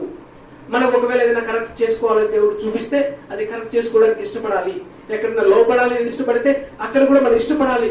దేవుడి వాక్యం మన దగ్గరికి వస్తుంది. కానీ విధేయత చూపిస్తే ఆశీర్వాదము, లోబడితే ఆశీర్వాదము, దేవునికి భయపడితే ఆశీర్వాదము, భయపడకపోతే దాని యొక్క ఫలాన్ని కూడా మనం చూడవలసి ఉంటుంది. అందుకనే ఉద్యోగ కూటాల్లో కానీ నార్మల్గా మన బాగవాలన్నా, మన బ్రతుకు బాగవాలన్నా మనకు నేర్పించే మంచి పాఠాలు ఏంటంటే మత్తయి సువార్త 13:20. మత్తయి సువార్త 13:20 20-21. రాతి నెలను విత్తబడిన వాడు వాక్యం విని వెంటనే సంతోషముతో దాన్ని అంగీకరించువాడు. అయితే అతనిలో వేరు లేనందున అతడు కొంతకాలం నిలుచును, కానీ వాక్యం నిమిత్తము శ్రమైనను హింసైనను కలగగానే అభ్యంతరపడును. దేవుని మాటలు మన హృదయం లోపల ఉండకుండా ఉండడానికి గల కారణం ఏంటంటే ఏదో రాళ్లు పెట్టుకొని ఉంటాం. అంటే దేవుడి స్థానంలో ఆల్రెడీ ఎవరికో ఇచ్చి ఉంటాం. దేవుణ్ణి ప్రేమించవలసిన హృదయంలో ఇంకేకో దాన్ని ప్రేమిస్తూ ఉంటాము. అందుకనే రాత్రి నెలలంట వాక్యం విన్నప్పుడు, అబ్బా దేవుడు నాకు వాక్యం ఇచ్చారండి, దేవుడు నాకు వాగ్దానం ఇచ్చారండి, దేవుడు నాకు దర్శనం ఇచ్చారండి, దేవుడు నన్ను ఇలా చేస్తానని చెప్పారు, అలా చేస్తానని చెప్పారు మన మాటలు చెప్తాము. అంటే సంతోషిస్తాడు, సంతోషంగా అంగీకరిస్తాము కూడా. కానీ అయితే అతనిలో ఏరు లేనందున అతడు కొంతకాలం నిలుచును, వాక్యము నిమిత్తం శ్రమైనను హింసైన కలగానే అభ్యంతరపడతాడు. ఇప్పుడు యోసేపుకు దేవుడు వాక్యాన్ని ఇచ్చారు, వాక్యమును దేవుడు పరిశోధించాడట. అంటే ఏంటి? ఆ వాక్య నెరవేర్పుకై దేవుడు ఏం పంపించారు? శ్రమ పంపించాడు, హింసను పంపించాడు. మనకేంటంటే శ్రమ వద్దు, నాకు హింస వద్దు, నాకు కష్టం వద్దు, నా చిత్తానికి వ్యతిరేకంగా ఏమి రాకూడదు, నేను అనుకున్నట్టుగానే జరగాలి అని మనం అనుకుంటాం. అప్పుడు ఓకే, నీ ఇష్టం, నీ చిత్తమా, వదిలేస్తాను. నా చిత్తము నీ జీవితంలో జరగాల, నువ్వు ఉన్నతంగా ఆశించడానికంటే ఊహించడానికంటే గొప్ప కార్యాలు జరగాల, నా మాటకి నువ్వు లోబడమని దేవుడు చెప్తాడు. కాబట్టి వాక్యము నిమిత్తము శ్రమ. అయితే యోసేపు తన పట్ల దేవుడు కలిగి ఉన్న ప్రణాళికలో భాగంగా తనని గుంటల గుండా, చెరసాల గుండా, అవమానం గుండా, సిగ్గు గుండా దేవుడు తీసుకెళ్తున్నప్పుడు ఎక్కడ తను సరిగినట్టుగా మనం చూడము. యోసేపు ఎక్కడ నాకే ఎందుకు ఈ శ్రమలు, నేనేం తప్పు చేశానా అని వాళ్ళ అన్నల దగ్గర నాన్నకు చెప్తాను. లేకపోతే తను ఐగుప్తు తీసుకెళ్లిపోయిన తర్వాత కూడా 17 సంవత్సరాలు అంటే ఈజీగా వచ్చేయచ్చు. ఐగుప్తు నుంచి పారిపోయి మళ్ళీ తన ఇంటికే వచ్చేయచ్చు. వాళ్ళ నాన్న కూడా చెప్పేయచ్చు వచ్చి, నాన్న వీళ్ళు నమ్మేశారు, నాన్న మీ కొడుకు నువ్వు మోసం అబద్ధం చెప్పారు నీకు అని చెప్పి తను పగ తీర్చుకోవడానికి ప్రయత్నించవచ్చు. కానీ ఎక్కడ ఎవరి మీద సడిగినట్టు గాని గొడిగినట్టు గాని ఎక్కడ మనం చూడము. కారణం ఏంటంటే హృదయం బాగుంది, హృదయం మంచి నేలగా ఉంది, అందుకనే తను ఫలించాడు. మన హృదయం బాగలేకపోతే చిన్న చిన్న సమస్యలకి సరుగుతాం, చిన్న చిన్న కష్టాలకి కృంగిపోతాం, చిన్న చిన్న అవమానాలకి ఇక అంతే, ఎవరో మనల్ని ఏదో చేసేస్తున్నట్టు, ఎవరో మన బతుకును పాడు చేస్తున్నట్టు ఫీల్ అయిపోతాం. అంటే బాగా అదిరిపోయి బెదిరిపోయి. అందుకనే ఆ రాతి నేలంట లోపల మన్ను లేదు, లోపల భూమి లేదు, కాబట్టి లోపల దేవుని వాక్యం వెళ్ళడానికి ఛాన్స్ లేదు. లోపల ఆల్రెడీ ఏదో ఉంది, అది తీసివేయడానికి ఇష్టపడకపోతే మనం ఈజీగా కష్టపడే అవకాశం ఉంది దేవుని వాక్యం రిసీవ్ చేసుకోవడానికి. అందుకనే యాకోబు పత్రికలో ఏమని రాయబడి ఉంటుందంటే, యాకోబు పత్రిక మొదటి అధ్యాయము, యాకోబు పత్రిక మొదటి అధ్యాయము 2-4 వచనాలు. నా సహోదరులారా, మీ విశ్వాసమునకు కలుగు పరీక్ష ఓర్పును పుట్టించిన నెరిగి, మీరు నానా విధములైన శోధనలో పడినప్పుడు అది మహానందమని ఎంచుకొనుడి. మీరు సంపూర్ణులను అనునాంగులను ఏ విషయంలోనైనా కొదవలేని వారై ఉండినట్లు ఓర్పు తన క్రియను కొనసాగింపనీయుడి. అంటే నా సహోదరులారా, మీ విశ్వాసం కలుగు పరీక్ష. నేను నమ్ముతున్నానండి, దేవుడు నాకు వాగ్దానం ఇచ్చారండి, దేవుడు నాకు దర్శనం ఇచ్చారండి అని చెప్పి మనకి దేవుడట పరీక్షకు ఓర్పును పుట్టించునని ఎరిగి దేవుడు ఒక టెస్ట్ పెడతాడట. ఆ టెస్ట్ ఎందుకంటే మనకు ఓర్పు కావాలి, మనకు సహనం కావాలి. అందుకనే నానా విధములైన శోధనలో పడేటట్టుగా అనేకమైన బాధలు కష్టాలు మనకే వస్తాయి. అయితే వచ్చినప్పుడు ఏం చేయాలట? అయ్యో నాకే రావాలా ఈ కష్టము, నన్నే తిట్టాలా, నా జీవితంలో జరగాలని బాధపడకుండా మహానందమని ఎంచుకొనుడి. సంతోషంగా మనం ఎంచుకోవాలట. ఎందుకని? మీరు సంపూర్ణులను, అంటే దేవుడు మనల్ని సంపూర్ణులుగా చేయబోతున్నారు. అనునాంగులను ఏ విషయంలోనైనా కొదవలేని వారై ఉండినట్లు, ఏ విషయమైనా సరే ఎంతైనా రండి. కొంతమంది గురించి మనం చెప్తాం కదా, కొంతమంది గురించి ఈజీగా చెప్తాం. ఈ వ్యక్తి జీవితంలో ఏ కష్టము రాని, నష్టము రాని, బాధ అసలు ఆయన ఎవరు కదిలించలేరండి. అనుభవకులండి, తెలుసు ఈమె కుటుంబంలో ఈమె ఉంటే ఎంత కష్టం వచ్చినా నష్టం వచ్చినా కుటుంబాన్ని ఎలా చక్కబెట్టుకోవాలో, కుటుంబాన్ని ఎలా ముందుకు తీసుకెళ్లాలో ఆమెకు తెలుసు. ఎందుకని? సంపూర్ణాలు, ఆమెకు ఓర్పు ఉంది, సహనం ఉంది, అన్ని ఉంది కాబట్టి ముందుకు వెళ్ళిపోతుంది అంటారు. కొన్నిసార్లు కొంతమంది గురించి ఈయన అయ్యో చిన్న సమస్య రాగానే, సమస్యలు రావడం చిన్న సమస్య, ఈయన ఇంకా దాన్ని క్రియేట్ చేసి ఇంకా పెద్ద సమస్యగా మార్చేస్తాడు. లేకపోతే అక్కడ ఏమి లేదండి, లేకపోయినా కూడా కొంచెం ఉన్నదాన్ని నిప్పంటించేసి చాలా పెద్ద ఇస్తారు. అయితే దేవుడి యొక్క ఉద్దేశం మన పట్ల ఏంటంటే ఓపికతో విశ్వాసమునకు కర్త కొనసాగించువాడైన యేసు ప్రభు వైపు ఓపికతో చూస్తూ మన పరుగు పందెంలో ముందుకెళ్ళాలి. అది దేవుడు మన నుండి ఆశించేది. కాబట్టి మన క్రైస్తవ జీవితానికి పునాది ఏంటంటే దేవుని వాక్యము. దేవుని వాక్యం మనకు వచ్చిందా? దేవుని వాగ్దానం మనకు దేవుడు ఇచ్చారా? దేవుడు మనకు దర్శనం ఇచ్చారా? దేవుడు దర్శనాన్ని ఇచ్చారు యోసేపుకి. వాన వచ్చెను, వరద వచ్చెను, కానీ బండైన క్రీస్తు మీద తన జీవితం కట్టబడింది కాబట్టి కష్టమో, నష్టమో, బాధో, వేదనో తన ఏది కూడా కదిలించలేకపోయింది. యోసేపుని ఎవరు కదిలించలేకపోయారు. యోసేపులో ఉన్న ఆనందాన్ని ఎవరు తీసివేయలేకపోయారు. ఎందుకని? దేవుని వాక్యం మీద తన జీవితం కట్టబడింది. ఒకవేళ మన జీవితం దేవుని మాటల మీద కాకుండా పరిస్థితుల మీద కట్టబడి ఉంటే ఏదో ఒక రోజు అది కూలిపోయే అవకాశం ఉంది. ఒకవేళ దేవుని వాక్యం మీద మనం కట్టబడకపోతే, నేను నమ్ముతున్నాను ప్రభువా, నువ్వు నాకు ఇచ్చిన వాగ్దానాన్ని అని మనము ప్రార్థన చేయాలి, గ్రహించాలి. అయితే యోసేపు జీవితం మనకు నేర్పించే పాఠంలో ఒక గొప్ప పాఠం ఏంటంటే మానవుని యొక్క దుష్ట ఉద్దేశాలు, మనుషుల యొక్క దుష్ట ఉద్దేశాలు దేవుని యొక్క పరిపూర్ణ ప్రణాళికల నెరవేర్పుకి అడ్డు కానేరవు. దేవుడు నీ జీవితంలో ఒక ప్రణాళిక కలిగి ఉన్నప్పుడు, దేవుడు నీ జీవితంలో ఒక ఉద్దేశమును కలిగి ఉన్నప్పుడు, ఏ దుష్ట వ్యక్తులైనా, ఎంత భయంకరమైన వ్యక్తులైనా వాటిని అడ్డు పెట్టలేరు. ఎప్పుడైతే నువ్వు నమ్ముతావో, విశ్వసిస్తావో. అయితే యోసేపు నమ్మాడు. ఏ మనిషి కూడా తను అడ్డు పెట్టలేకపోయారు. ఆయన జీవితమే ఒక నిరూపణ. అయితే మనం చూసినట్లయితే తన కుటుంబ జీవితం సమస్త బాధల్లో మనం చూసాము. యోసేపు యొక్క భార్య పేరేంటి? అసనేతు. 41వ అధ్యాయము, ఆదికాండము 41వ అధ్యాయము 50, 51, 52లో చూస్తే ఇక్కడ యోసేపు భార్య పేరు అసనేతు, ఆమె తండ్రి పేరు పొతిఫెరా. ఈ మాటలు మనం ఇదే అధ్యాయంలో ఆదికాండము 41, 45లో చూడవచ్చు. 45. మరియు ఫరో యోసేపునకు జప్నతానేహు అనే పేరు పెట్టి అతనికి మోను యొక్క యాజకుడైన పొతిఫెర కుమార్తెను అసైనతు నుంచి పెళ్లి చేశాను. ఇక్కడ యోసేపు పెళ్లి ఎవరు చేశారు? ఫరో. యోసేపుకి పెళ్లి చేసింది ఎవరంటే ఫరో. అయితే పొతిఫెరా అంటే దానికి అర్థము సూర్య దేవత యొక్క దానము. సూర్య దేవత యొక్క దానము. ఆమె తండ్రి పేరు పొతిఫెరాకు అర్థము సూర్య దేవత యొక్క దానము. అంటే ఒక మాటలో చెప్పాలంటే సూర్యుడిని ఆరాధించేవారు. వాళ్ళ దేవుడు ఎవరంటే సూర్యుడు. అయితే ఓను అనే పట్టణస్థుడు. ఈయన యోసేపు యొక్క మామగారు ఓను పట్టణస్థుడు. అయితే ఈ పట్టణము ఐగుప్తులో ఒక మహాపట్టణము. ఐగుప్తు దేశంలో ఈ ఓను అనే పట్టణము ఒక మహాపట్టణము. ఓను అనంటే సూర్యుడు లేక బలం అని చెప్పవచ్చు. అయితే అసనతు అంటే మన యోసేపు భార్య పేరు. అసనాతు అంటే అర్థం ఏంటంటే ఐగుప్తు దేవతకు శిష్యురాలని అర్థం. ఐగుప్తుకు దేవతలు ఉంటారు కదా, దేవతకు శిష్యురాలని అర్థం. అంటే ఈమె పేరు ఒక అన్య దేవత పేరు.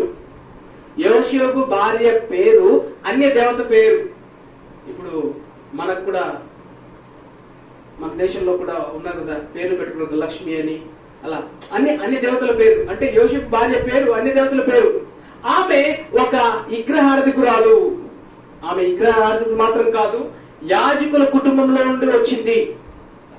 అంటే విగ్రహాలలో కూడా యాజకత్వంలో ఉంటారు కదా, వారి కుటుంబం నుంచి వచ్చిన అమ్మాయి. పూజల విషయంలో తప్పక నియమ నిబంధనలను పాటించిన వ్యక్తి అసనేతు. అయితే ఒక విగ్రహారాధన కుటుంబం నుండి, విగ్రహారాధన యాజకత్వ కుటుంబం నుండి దేవుడు యోసేపుకు భార్యని తీసుకురావడాన్ని మనం ఇక్కడ చూస్తాము. అయితే ఈమె యోసేపుకు భార్యగా ఇవ్వబడింది. సహజంగా విశ్వాసి అవిశ్వాసిని పెళ్లి చేసుకోకూడదు, అవిశ్వాసిని విశ్వాసి పెళ్లి చేసుకోకూడదు. అలాంటిది ఇక్కడ విగ్రహార్థికురాలు ఫరో దగ్గర ఉన్నాడు కదా, ఫరో చెప్పింది చెయ్యాలి కదా యోసేపు. కంపల్సరీ బహుశా ఫరో చెప్పింటాడు, ఈ అమ్మాయిని నువ్వు పెళ్లి చేసుకోవాలంటే చేసుకోవాలంటే బాగుండదు కదా, వాళ్లే కదా అధికారాన్ని ఇచ్చింది, తను ప్రధానమంత్రిగా చేసింది, మొత్తం ఇచ్చింది. సరే తను విగ్రహార్థికురాలను చేసుకున్నాడు. అయితే ఒక విశ్వాసి అవిశ్వాసిని చేసుకున్న తర్వాత ఆమె దేవుని రాజ్యంలో యూస్ఫుల్ గా ఉండడం అనేది చాలా తక్కువ మంది. ఒక రకంగా చెప్పాలంటే యోసేపు భార్య లాంటి వాళ్ళు చాలా తక్కువ మంది ఉంటారు. ఎందుకంటే ఒక విగ్రహారాధన కుటుంబం నుంచి వచ్చింది. యోసేపు ఆత్మీయ జీవితాన్ని పాడు చేయడానికి, యోసేపు యొక్క ఆత్మీయ జీవితాన్ని సర్వనాశనం చేయడానికి అవకాశం ఉంది. కానీ ఒక జీవం గల దేవుణ్ణి సేవించే యోసేపుకి భార్యగా అసనేతు దేవుడిచ్చాడు. అయితే యోసేపు ఏమో ఆత్మీయంగా ఉన్నతమైన వ్యక్తి, ఆత్మీయంగా ఎదిగిన వ్యక్తి. అయితే అసనేతు తన జీవితంలో వచ్చిన తర్వాత జరిగిన కార్యం ఏంటంటే, యోసేపు అంటే అర్థం ఏంటంటే, యోసేపు ఫలించేది కొమ్మ, యోసేపు అంటే పెరుగు అని అర్థము, యోసేపు పేరుకి అర్థము. అసనేతు తన జీవితంలో వచ్చిన తర్వాత, యోసేపు భార్య అసనేతు తన జీవితంలో వచ్చిన తర్వాత ఫలించేది కొమ్మకి ఈయన ఒక రెమలా మారిపోయింది. అంటే తనకు ఆశీర్వాదకరంగా మారిపోయింది. యోసేపుకు ఆయన పేరేం పెట్టాడు? ఫరో జెఫ్నెతనేహు అనే పేరును యోసేపుకు పెట్టాడు. ఎవరు? ఫరో. దానికి అర్థం ఏంటంటే లోక రక్షకుడు. యోసేపుకు ఆయన పేరు పెట్టిన పేరుకి అర్థం ఏంటంటే నువ్వే లోక రక్షకుడివి అని పేరు పెట్టారు. అంటే యేసు ప్రభుకు ముంగుర్తిగా. తర్వాత మర్మములు బయలుపరచువాడు అని అర్థము జెఫ్నెతనేహు అంటే. అయితే యోసేపుకు ఈ అసనేతును దేవుడు ఏర్పాటు చేశారు. యోసేపు ఎన్నుకోలేదు, అంటే ప్రేమ పెళ్లిలాగా ఏమి లేదు, తనేమి చూస్ చేసుకోలేదు, దేవుడే ఏర్పాటు చేశారు. కనుకనే యోసేపు తన జీవితంలో ఓటమిని చూడకుండా తన జీవిత పర్యాంతరం వరకు జయ జీవితమును కలిగి ఉన్నాడు. అంటే తన పెళ్లి విషయంలో సొంత చిత్తము యోసేపు చేయలేదు కాబట్టి తన జీవిత పర్యాంతం వరకు తన ఆత్మీయ జీవితాన్ని కాపాడుకున్నాడు. ఆత్మీయ జీవితాన్ని కాపాడుకున్న విధానంలో మనం చూసినట్లయితే, తను పెళ్లి చేసుకున్న తర్వాత 51వ వచనం, అప్పుడు యోసేపు దేవుడు నా సమస్త బాధను నా తండ్రి ఇంటి వారందరూ నేను మర్చిపోనట్లు చేశానని చెప్పి తన కుమారునికి జ్యేష్ఠ కుమారునికి మనస్సే అని పేరు పెట్టాను. మనస్సే అంటే అర్థం ఏంటంటే మరచుట. అంటే తన బాధను మర్చిపోయేటట్టు చేసింది తన భార్య. మనస్సే అనుభవాన్ని అందించింది అసనేతు. యోసేపు బాధలన్నీ మర్చిపోయేటట్టు చేసిందంటే తన భార్య. తన పెద్ద కొడుకు పుట్టినప్పుడు మనస్సే పేరుకి అర్థం ఏంటంటే మర్చిపోవటానికి అర్థం. అయితే యోసేపు తన దుఃఖాన్ని మర్చిపోయాడు, తన బాధనంతా యోసేపు మర్చిపోయాడు. ఏమి దుఃఖము, ఏమి బాధ? వాళ్ళ సొంత అన్నలు తన గుంటలో పడేయడము, ఒక బానిసగా అమ్మివేయడము, పోతిఫరు భార్య చేత చేయరాని నేరానికి చెరసాలకు వెళ్ళడము, తన జైలు జీవితము, ఇవన్నీ తన జీవితంలో అనేకమైన బాధలు, అవన్నీ తను మర్చిపోయాడు. ఒక రకంగా చెప్పాలంటే ఆ చేదు జ్ఞాపకాలన్నీ తన కుమారుడు పుట్టినప్పుడు అవన్నీ దేవుడు నన్ను మర్చిపోయేటట్టు చేశాడు. అయితే ఎప్పుడు తను మర్చిపోయాడట? తన భార్యను అసనేతుని పెళ్లి చేసుకున్న తర్వాత తన కష్టాలన్నీ మర్చిపోయాడు. ఒక రకంగా చెప్పాలంటే తన భార్య వలన తను దుఃఖ నివారణ పొందాడు. తన భార్య వలన దుఃఖ నివారణ పొందాడు బాధ నుంచి. అదే మనము యోసేపు వాళ్ళ తాతగారి జీవితంలో చూస్తాము. యోసేపు తాతగారు ఇస్సాకు, అతని జీవితంలో మనం చూస్తే 24వ అధ్యాయము ఆదికాండము 24:67. ఆదికాండము 24:67. ఇస్సాకు తల్లి అయిన శారా గుడారములోనికి ఆమెను తీసుకొని పోయాను. అట్లు అతడు రెబ్కాను పరిగ్రహింపగా ఆమె అతనికి భార్య ఆయను. అతడు ఆమెను ప్రేమించెను. అప్పుడు ఇస్సాకు తన తల్లి విషయమై దుఃఖ నివారణ పొందెను. ఇస్సాకు తల్లి చనిపోయింది. అయితే తల్లి గురించి బాగుంది. కానీ ఇస్సాకు రెబ్కాను పెళ్లి చేసుకున్న తర్వాత అప్పుడు ఇస్సాకు తన తల్లి విషయమై దుఃఖ నివారణ పొందెను. తన దుఃఖం నుండి బయటకు వచ్చాడు ఇస్సాకు, తన బాధ నుంచి బయటకు వచ్చాడు ఇస్సాకు. ఇక్కడ యోసేపు అసనేతుని పెళ్లి చేసుకున్న తర్వాత తన బాధ నుంచి దేవుడు తనను బయటికి తీసుకొచ్చారు. అయితే ఎటువంటి భార్య వలన ఒక భర్త తన దుఃఖ నివారణ పొందగలడు? భార్య భర్తకు సహకారిగా ఉండాలి. కానీ మన బైబిల్లో చూస్తాము, యోబు భార్య ఏం చెప్పింది? నువ్వు దేవుని దూషించి చచ్చిపోయా అని యోబు భార్య చెప్పడాన్ని మనం చూస్తాము. సహాయపడము. అంటే భార్య దొరికిన వానికి మేలు దొరికేను అని బైబిల్ సెలవిస్తా ఉంది. అంటే భార్య భర్తకి మేలుకరంగా ఉండవచ్చు, ఒక రకంగా చెప్పాలంటే కీడు కూడా ఉండవచ్చు. సామెతల గ్రంథం 18:22 చూస్తే భార్య దొరికిన వానికి మేలు దొరికేను. నేను ఆల్రెడీ ఒకసారి చెప్పి అనుకుంటున్నాను. ఒక ఆయన, నీకేంటయ్యా పెళ్లి చేసుకున్నావు, చక్కగా ఉన్నావు, దేవుని వాక్యం చెప్తుంది కదా, భార్య దొరికిన వానికి మేలు దొరికేను, నీకు అంత మేలే జరిగింది కదా అంటే ఒక ఆయన చెప్పాడంట, అయ్యా మీరు చెప్పింది తప్పయ్యా. మరి ఏంటయ్యా ఏం జరిగిందంటే, నాకు భార్య దొరికిందయ్యా. ఏమైందా? భార్య దొరికింది కదా, సంతోషమే కదా. నాకు మేలు దొరకలేదయ్యా. మరి ఏం దొరికింది? నాకు తేలు దొరికిందయ్యా. నాకేం దొరికింది? తేలు. ఏమయ్యా ఎందుకు తేలు దొరికింది? రోజు కొడుతూనే ఉంది. అంతకు ముందు జీవితం, పెళ్లికి ముందు జీవితంలో బాధ కంటే ఈ బాధ ఎక్కువైపోయింది, పెళ్లి చేసుకున్న తర్వాత నాకు కష్టాలు ఎక్కువైపోయినాయి అని చెప్పే పరిస్థితి. అంటే భర్త ఉన్నతికి, భర్త అభివృద్ధికి భార్య ఒక సాధనముగా ఉండాలి. ఎటువంటి భార్య తన భర్త యొక్క అభివృద్ధికి లేకపోతే తన భర్త బాగోగులకి ఉపయోగపడగలదు, అంటే సహకారిగా ఉండగలదు అనే విషయాన్ని చూస్తే, భర్తకు లోబడే భార్య మాత్రమే భర్త అభివృద్ధికి, తను ఉన్నతమైన మెట్టుకు వెళ్ళడానికి ఉపయోగకరంగా లేకపోతే సహకారిగా తోడ్పడే విధంగా మనం చూడవచ్చు. మన విశ్వాసులకు తండ్రి అబ్రహాము, అలాగే తల్లి అబ్రహాము తండ్రి అయినప్పుడు సారా తల్లి అవుతుంది. కానీ సారా అబ్రహాం మధ్య ఉన్న సంబంధాన్ని మనం చూసినట్లయితే, సారా తన భర్తను యజమానుడు అని పిలిచిందట. యజమానుడు అంటే సర్వాధికారి, నువ్వేం చెప్తే అదే, నీ మాటలో నేను ఉంటాను.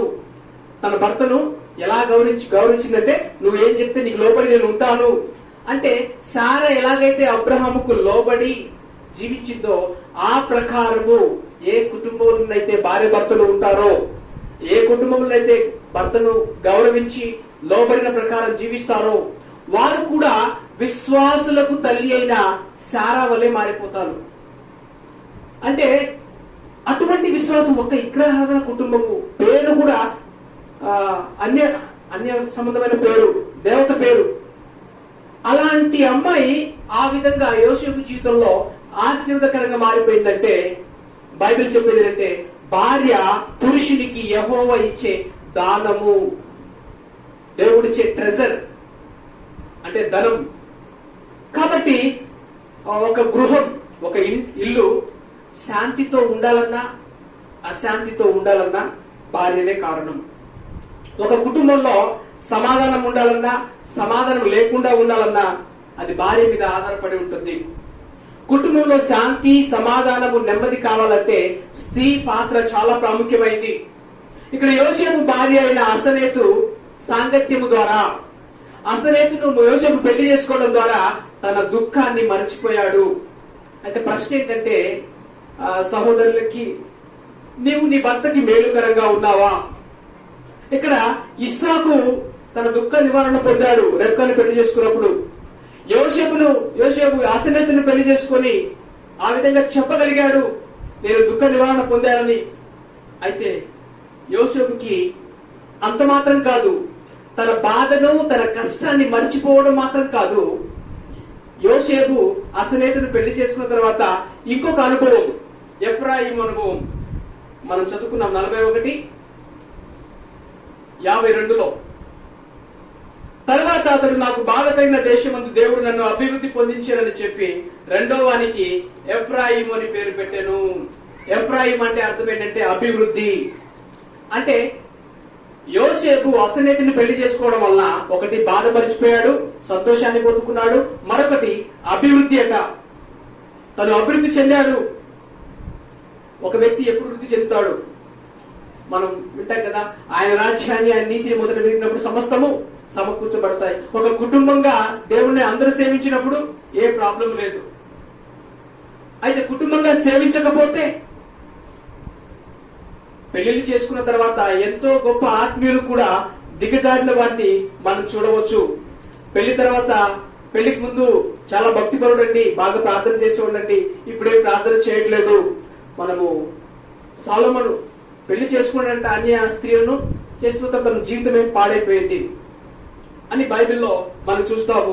కానీ యోసేపు పెళ్లి తర్వాత కూడా తన పెళ్లికి ముందు ఎటువంటి ఆత్మీయతను కలిగి ఉన్నాడో పెళ్లి తర్వాత కూడా అటువంటి ఆత్మీయతను తను కలిగి ఉన్నాడు. కారణము భార్య తనకు అంతగా సహకరించినట్టుగా మనం చూస్తాము. యెజబెలు అహాబును పెళ్లి చేసుకున్న అహాబు రాజును పెళ్లి చేసుకున్న యెజబెలు ఆమె అన్యురాల్ని పెళ్లి చేసుకోవడం వల్ల అహాబు జీవితమే పాడైపోయింది. సొలొమోనేమో అన్య స్త్రీని పెళ్లి చేసుకోవడం తన జీవితమే పాడైపోయింది. అన్ని ఉన్నాయి, తనకు కావలసిన డబ్బు అన్ని ఉండి కూడా తను చేసుకున్న భార్య వల్ల తన జీవితము నాశనం అయిపోయింది. కాబట్టి ఒక విగ్రహారాధన యాజక కుటుంబంలో నుండి వచ్చిన ఈ స్త్రీ నార్మల్ గా చూడాలంటే యోసేపు జీవితం పాడవడానికి అవకాశం ఉంది. కానీ తన జీవితానికి గొడ్డలు పెట్టే స్త్రీగా కాకుండా తన జీవితానికి ఆనందాన్ని, సంతోషాన్ని, దుఃఖాన్ని మరిచిపోయే విధంగాను తన జీవితంలో అభివృద్ధి చెందడానికి అసలేతుని యొక్క జీవితము యోసేపుకి ఎంతో ఉపయోగకరంగా ఉన్నట్టుగా బైబిల్లో మనం చూస్తాము. అయితే ఈనాడు స్త్రీలు ఈ వివాహ వ్యవస్థ పెళ్లి చేసుకున్న తర్వాత ఒకవేళ అన్యోన్యత, ప్రేమ అనేది లేకపోతే, సరిగ్గా భర్తకు సహకారంగా లేకపోతే కాపురాల్లో ఏదో అంటారు కదా, నిప్పుల కుంపట్లు వేస్తున్నారు అని అన్యోన్యత లేకపోతే లేదంటే. అయితే కొంతమంది నిజంగా దేవుడంటే ప్రేమ, దేవుడంటే భక్తి కలిగిన స్త్రీలు వారు ప్రేమను చూపిస్తూ విచ్ఛిన్నమైన కుటుంబాలను కూడా కట్టుచున్నారు. కొన్ని సాక్ష్యాలు మనం వినవచ్చు. నా భర్త ఇలా ఉండేవాడండి, అలా ఉండేవాడండి, ఇంత భయంకరంగా ఉండేవాడు, కానీ నేను సహించాను, నేను భరించాను, నేను ఓర్చుకున్నాను, ఈ రోజు నా కుటుంబాన్ని నేను కట్టుకున్న వాళ్ళు ఉన్నారు. అంటే ఒక స్త్రీకి ఆ శక్తిని దేవుడు ఇచ్చాడు. ఇల్లు చక్కబెట్టే పరిస్థితిని కూడా దేవుడు స్త్రీకే ఇచ్చాడు. కుటుంబ సంక్షేమము దేవుడు స్త్రీకి ఆ యొక్క పాత్రను ఇచ్చాడు. అంటే ఒక కుటుంబంలో స్త్రీకున్న ప్రాధాన్యత పురుషునికి లేదు. అంటే అంత అసాధారణమైన పని ఒక స్త్రీ చేయగలదు. ఒక కుటుంబ గౌరవము స్త్రీ మీద ఆధారపడి ఉంది. కుటుంబ క్షేమము స్త్రీ మీద ఆధారపడి ఉంది. పిల్లల క్షేమము స్త్రీ మీద ఆధారపడి ఉంది. కాబట్టి యోసేపు కుటుంబ సాక్ష్యాన్ని కలిగి ఉన్నాడు. పెళ్ళైన తర్వాత ఆయన జీవితము, యోసేపు జీవితం చిన్నలకు మాత్రం కాదు, పెద్దలకు మాత్రం కాదు, యవనస్తులకు మాత్రం కాదు, కుటుంబాలకి అందరికీ ఆశీర్వాదకరము. ఒక కుటుంబంగా తన సాక్ష్యం కలిగి ఉండి ఈనాడు మన కుటుంబాలకు కూడా ఒక సాక్ష్యము. ఒక యవనస్తుడిగా తను పరిశుద్ధంగా జీవించి మన యవనస్తులందరికీ ఒక రకమైన మాదిరి దేవుడు యోసేపు జీవితాన్ని అలా ఉంచారు. కాబట్టి యోసేపు అన్ని సమయాల్లో తనకు ధనం ఉన్నప్పుడు, ధనము లేనప్పుడు, తను బానిసగా ఉన్నప్పుడు, అన్ని సమయాల్లో దేవుని విడిచిపెట్టలేదు. అదే మాటను మనం చూస్తాము. ఫిలిప్పీలు రాసిన పత్రిక 4వ అధ్యాయం 12వ వచనం. ఫిలిప్పీలు రాసిన పత్రిక 4వ అధ్యాయము 12వ వచనం. దీన స్థితిలో ఉండనెరుగుదును, సంపన్న స్థితిలో ఉండనెరుగుదును, ప్రతి విషయములోను అన్ని కార్యములలోను కడుపు నిండి ఉండుటకును, ఆకలి కొని ఉండుటకును, సమృద్ధి కలిగి ఉండుటకును, లేమిలో ఉండుటకును నేర్చుకొని ఉన్నాను. అన్నిటినీ ఏ స్థితిలో ఉన్నా కూడా యోసేపు దేవుడిని మర్చిపోలేదు. యోసేపు ఎల్లప్పుడూ దేవునితో ఉన్నాడు. దేవుడు ఎల్లప్పుడూ యోసేపుతో ఉన్నారు. అంటే దేవుడు మన నుండి ఆశించేది, దేవుడు మనతోనే ఉంటాడు. ఆయన వాగ్దానము మనందరికీ నూతన నిబంధన ప్రకారం ఏంటంటే, ఇదిగో నేను సదాకాలం నీతో ఉన్నాను. దేవుడు మనతో ఉంటారు. కానీ మనం ఆ సన్నిధిని, ఆ ప్రసన్నతను మనం గ్రహించాలి, అనుభవించాలంటే మనం ఆయనతో ఉండాలి. అయితే మనకు అవసరం ఉన్నప్పుడు నాకు దేవుడు కావాలని పిలవడం కాకుండా, దేవుడు మనతో ఉండకుండా చేసే అది ఏ కార్యమైనా సరే అది విడిచిపెట్టడానికి మనము ఇష్టపడాలి. యోసేపు గుడ్డలో పడద్రోయబడినప్పుడు దేవుడు అతనితో ఉన్నాడు. పోతీఫరు భార్య ద్వారా బానిసగా ఉన్నప్పుడు దేవుడు అతనితో ఉన్నాడు. ఒక ఖైదీగా బంధించబడినప్పుడు యోసేపుతో దేవుడు ఉన్నాడు. ఒక ఐగుప్తు సింహాసనం పైన ఒక ప్రధానమంత్రిగా ఉన్నప్పుడు ఐగుప్తులో దేవుడు అతనితో ఉన్నారు. అంత మాత్రం కాదు, అదే ఐగుప్తు దేవత పేరు మీద ఉన్న అన్యురాలు విగ్రహారాధన కుటుంబానికి చెందిన ఒక అమ్మాయిని పెళ్లి చేసుకున్నప్పుడు కూడా దేవునితో. అందుకనే దేవుడు యోసేపుతో ఉండెను, దేవుడు యోసేపుతో ఉండెను అనే మాట దగ్గర భక్తులు ఏమని చెప్తారంటే, దేవుడు యోసేపుతో ఉండెను, యోసేపు దేవునితో ఉండెను. ఆ మాటకు అర్థము. అయితే యోసేపు ఎప్పుడు కూడా దేవునితో ఉండడము నేర్చుకున్నాడు, దేవుణ్ణి ప్రేమించడము నేర్చుకున్నాడు. అందుకనే దేవుణ్ణి ప్రేమించే వాడికి సమస్తము సమకూడి మేలు కొరకే జరుగుతుంది. దయ్యం మనల్ని కీడు కొరకు చేయాలనుకోవచ్చు. మీరు నాకు కీడు చేయాలనుకున్నారు, కానీ దేవుడు నాకు మేలుకరంగా మార్చారు. తన కళ నిజమైపోయింది. యోసేపుకు వచ్చిన కళను దేవుడు నెరవేర్చారు. ఆదికాండము 44:14. ఆదికాండము 44:14. అప్పుడు యూదాయును అతని సహోదరులు యోసేపు ఇంటికి వచ్చిరి. అతను ఇంకా అక్కడనే ఉండేది కనుక వారు అతని ఎదుట నేలను సాగిలపడిరి. ఇక్కడ వాళ్ళన్న వాళ్ళు దేవుడు తనకిచ్చిన కళ తన ముందు సాగిలపడినట్టుగా మనం చూస్తాము. మన జీవితాల్లో కూడా బాధకరమైన సంఘటనలు దేవుడు సంతోషకరంగా మార్చడానికే, మనకొచ్చే వేదన కష్టము అన్నింటినీ మనకట దేవుని యొక్క ఉద్దేశమట తరతరాలకి శోభాతిశయముగా మార్చడానికే మన జీవితంలో కష్టాలు దేవుడు అనుమతిస్తాడట. శ్రమలలోనే ఆయన సిరులను దాచి ఉంచుతాడట. మనం శోధించబడిన మీదటనే సువర్ణంగా మారాలన్నదే దేవుని యొక్క ఉద్దేశము. అయితే ఈనాడు ప్రశ్న ఏంటంటే, దేవుడు నీ పట్ల కలిగి ఉన్న ప్రణాళిక ఏంటి నీకు తెలుసా? ఆయన వాక్యాన్ని నీకు ఇచ్చారా? ఆయన తన వాగ్దానాన్ని నీకు పంపించారా? అయితే ఆయన నీకు ఇచ్చిన మాటలు నువ్వు నమ్ముతున్నావా? ఆయన నీ పట్ల కలిగి ఉన్న ప్రణాళికను నీకు బయలుపరిచినప్పుడు నువ్వు ఆ యొక్క ప్రణాళికను నమ్ముతున్నావా? మనందరి పట్ల, సకల జనం పట్ల దేవుని యొక్క ప్రణాళిక ఏంటంటే, ఆ అజ్ఞాన కాలం ముందు దేవుడు చూచి చూడగా ఉండదు, కానీ ఇప్పుడు అంతటా అందరూ మారు మనసు పొందవాలని దేవుడు ఆజ్ఞాపించుచున్నాడట. కాబట్టి దేవుని యొక్క ఉద్దేశం మొదటికి ఏంటంటే, మనము దేవుని వైపు తిరగాలి. పాపము నుండి ఆయన వైపు మనం మరలాలి.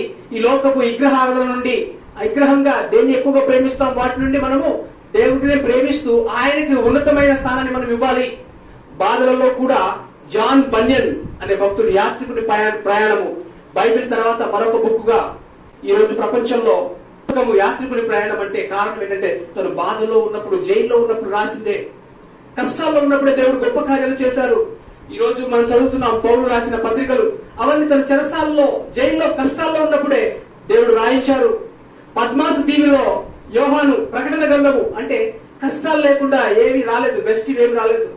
కష్టాల్లో నుంచి దేవుడు బెస్ట్ స్టోరీస్ ని మన జీవితంలో తీసుకొస్తారు. కాబట్టి బాధలు, కష్టాలు మనల్ని చంపివేయడానికో మన జీవితాన్ని నాశనం చేయడానికి రాలేదు, కానీ మనకు పరిణతిని ఇవ్వడానికి, మనల్ని పరిపూర్ణులుగా చేయడానికి, మనల్ని అభివృద్ధి చేయడానికి. అందుకనే భక్తులు ఏం చెప్తారంటే, కష్టాలు నీకు దేవుడు ఎందుకు పంపించారంటే, నీకు భవిష్యత్తు సేవ కొరకై నిన్ను సిద్ధపరచడానికే దేవుడు కష్టాన్ని అనుమతించాడు. అయితే యేసు జీవితంలో దేవుడు సమస్తమైన తన బాధ, కష్టాన్ని తనకు మేలుకరంగా మార్చాడు. అయితే ఈనాడు మన పరిస్థితి ఎలా ఉన్నప్పటికీ దేవుడు మన నుండి ఆశించేదంటే, యోసేపు వలె భయమును, భక్తిని కలిగి ఉండి, యోసేపు వలె మన దేవునికి భయపడుతూ, యోసేపు వలె మనము కీర్తనలు మొదటి అధ్యాయంలో చూసాము, అపహాస్కులు కూర్చోకూడదని, దీవారాత్రము దేవుని వాక్యమందు ఆనందించాలని తను ఆనందించాడు, సంతోషించాడు. తద్వారా కష్టం వచ్చింది, వాక్యం యొక్క శ్రమ వచ్చింది, కానీ ఫలాన్ని యోసేపు చూశాడు. కాబట్టి యోసేపు వంటి మనసును సలగకుండా, గొడగకుండా, దేవుని మీద ఆధారపడుతూ యేసు ప్రభు వలె ఉండగలిగే కృప ప్రభు మనకందరికీ అనుగ్రహించాలని ప్రార్థన చేసుకుందామా? కష్ట సమయంలో ఎలాగైతే యోసేపు ధైర్యంగా నిలబడ్డాడో, మనము కూడా మన కష్టము, బాధ నాకే ఎందుకు అనుకున్న సమయాల్లో యోసేపుకు తోడే ఉన్న దేవుడు మనకు చెప్పేది ఏంటంటే, నిన్నేదో కష్టపెట్టడానికి రాలేదు ఈ శోధన, కానీ పరిశోధన. ఆయన మాట నీ జీవితంలో నెరవేర్చబడడానికే ఈ సమస్య. ఆయన గొప్ప ప్రణాళికలు నా జీవితంలో నెరవేర్చబడడానికే ఈ కష్టము, ఈ రోగము, ఈ బాధ, ఈ వేదన. తండ్రి, యోసేపు జీవితాన్ని బట్టి వందనాలు వందనాలు వందనాలు చెల్లిస్తున్నాం. యవనస్తునిగా నిన్ను ప్రేమించాడు, నీ మాటలు నమ్మాడు, నీ వాగ్దానం నమ్మాడు, విశ్వసించాడు. తద్వారా తన జీవితంలో వచ్చే ప్రతి సమస్యను ధైర్యంగా ఎదుర్కొన్నాడు. అయ్యా, ఈరోజు మాలో ఏదైనా లేమి కొద్దు ఉందంటే విశ్వాసమే ప్రభు. మా హృదయాలు మంచి నెలగా లేవు, రాత్రి నెలగా ఉండడాన్ని బట్టే చిన్న చిన్న సమస్యలకి సనగడము, చిన్న చిన్న సమస్యలకి గొడవడము, చిన్న చిన్న సమస్యలకి నాకే నాకే అనుకొని మమ్మల్ని మేము మా మీద పరితాపం చెందుతున్నాము. ఇటువంటి పరిస్థితి నుంచి మాకు విడుదలనివ్వండి. యోసేపు వంటి మనసును మాకు ఇవ్వండి. యోసేపు వలె నీ మాటలు మా హృదయంలో దాచుకోవడానికి, నీకు మేము భయపడడానికి, నిజమైన భయభక్తిని మేము కలిగి ఉండడానికి సహాయం చేయబడుచున్నాం. అయ్యా, మీకు కూడా మీరు మాకు గొప్ప మాదిరి ఇచ్చారు కదా. అన్యాయంగా ఎన్ని వచ్చినప్పటికీ ఎందుకు నాకే అని ఎప్పుడు మీరు చెప్పలేదు. తండ్రికి మీరు శిరస్సు వహించారు.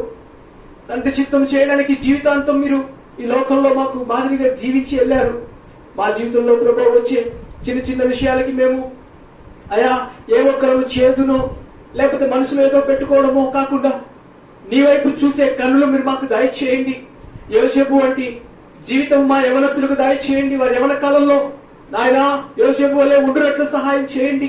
ఒక కుటుంబంగా కుటుంబ జీవితం, భార్య భర్తలు నాయన యోసేపుకు మీరు అసలేది ఇచ్చినప్పుడు తన జీవితం ఎలాగా మారిపోయిందో మా కుటుంబ జీవితంలో భార్య భర్తలుగా అటువంటి అన్యోన్య సహవాసం కలిగి ఉండి, అటువంటి ఆయన జీవితాన్ని మేము కలిగి ఉండి మా జీవితంలో కూడా మేము అభివృద్ధిని చూడడానికి సహాయం చేయండి. అయ్యా, యోసేపు జీవితాన్ని బట్టి, తన కుటుంబ జీవితాన్ని బట్టి వందనాలు చెల్లించుకుంటూ ఆయన ఈ మాటను నా మా హృదయంలో రాయండి ప్రభు. నా మా కుటుంబాలు కూడా ఆ విధంగా అభివృద్ధి చెందినట్లు, నా మా కుటుంబాల్లో కూడా అటువంటి ఆనందము, సంతోషమును, బాధను, వేదను మరిచిపోయే విధంగా మేము ఉండినట్లు సహాయం చేయమని అయ్యా, యోసేపు భార్య కలిగి ఉన్న ఆ గుణమును, లక్షణమును మా సహోదరులు కలిగి ఉండినట్లు సహాయం చేయండి. యోసేపు వంటి గుణమును ఆయన ఆ భక్తి ప్రభు ఆయన యవనస్తుడిగా ఉన్నప్పుడు కానీ, కుటుంబంగా ఉన్నప్పుడు కానీ తను ఎలాగైతే తన భక్తి జీవితాన్ని కాపాడుకున్నాడో మేము కూడా కాపాడుకున్నట్లు మా జీవిత పర్యంతం వరకు నాయన అటువంటి జీవితం మేము కలిగి ఉన్నట్లు సహాయం చేయమని ఇక్కడ మా ప్రియులు ఒక్కొక్కరిని మీరు దీవించండి. ఎగ్జామ్ రాస్తున్న మా యవనస్తులను మీరు జ్ఞాపకం చేసుకోండి ప్రభు. మీ జ్ఞానమును వారికి మీరు అనుగ్రహించండి. వారికి కావలసిన కృపను మీరు అనుగ్రహించండి. నాయన ఈ మాటలు మా హృదయంలో రాసినందుకు వందనాలు చెల్లించుకుంటూ ఈ మాటలు విన్న అనేకులు దీవించబడినట్లు సహాయం చేయమని యేసు నామమున ప్రార్థించి వేడుకొంచున్నాము తండ్రి. ఆమేన్.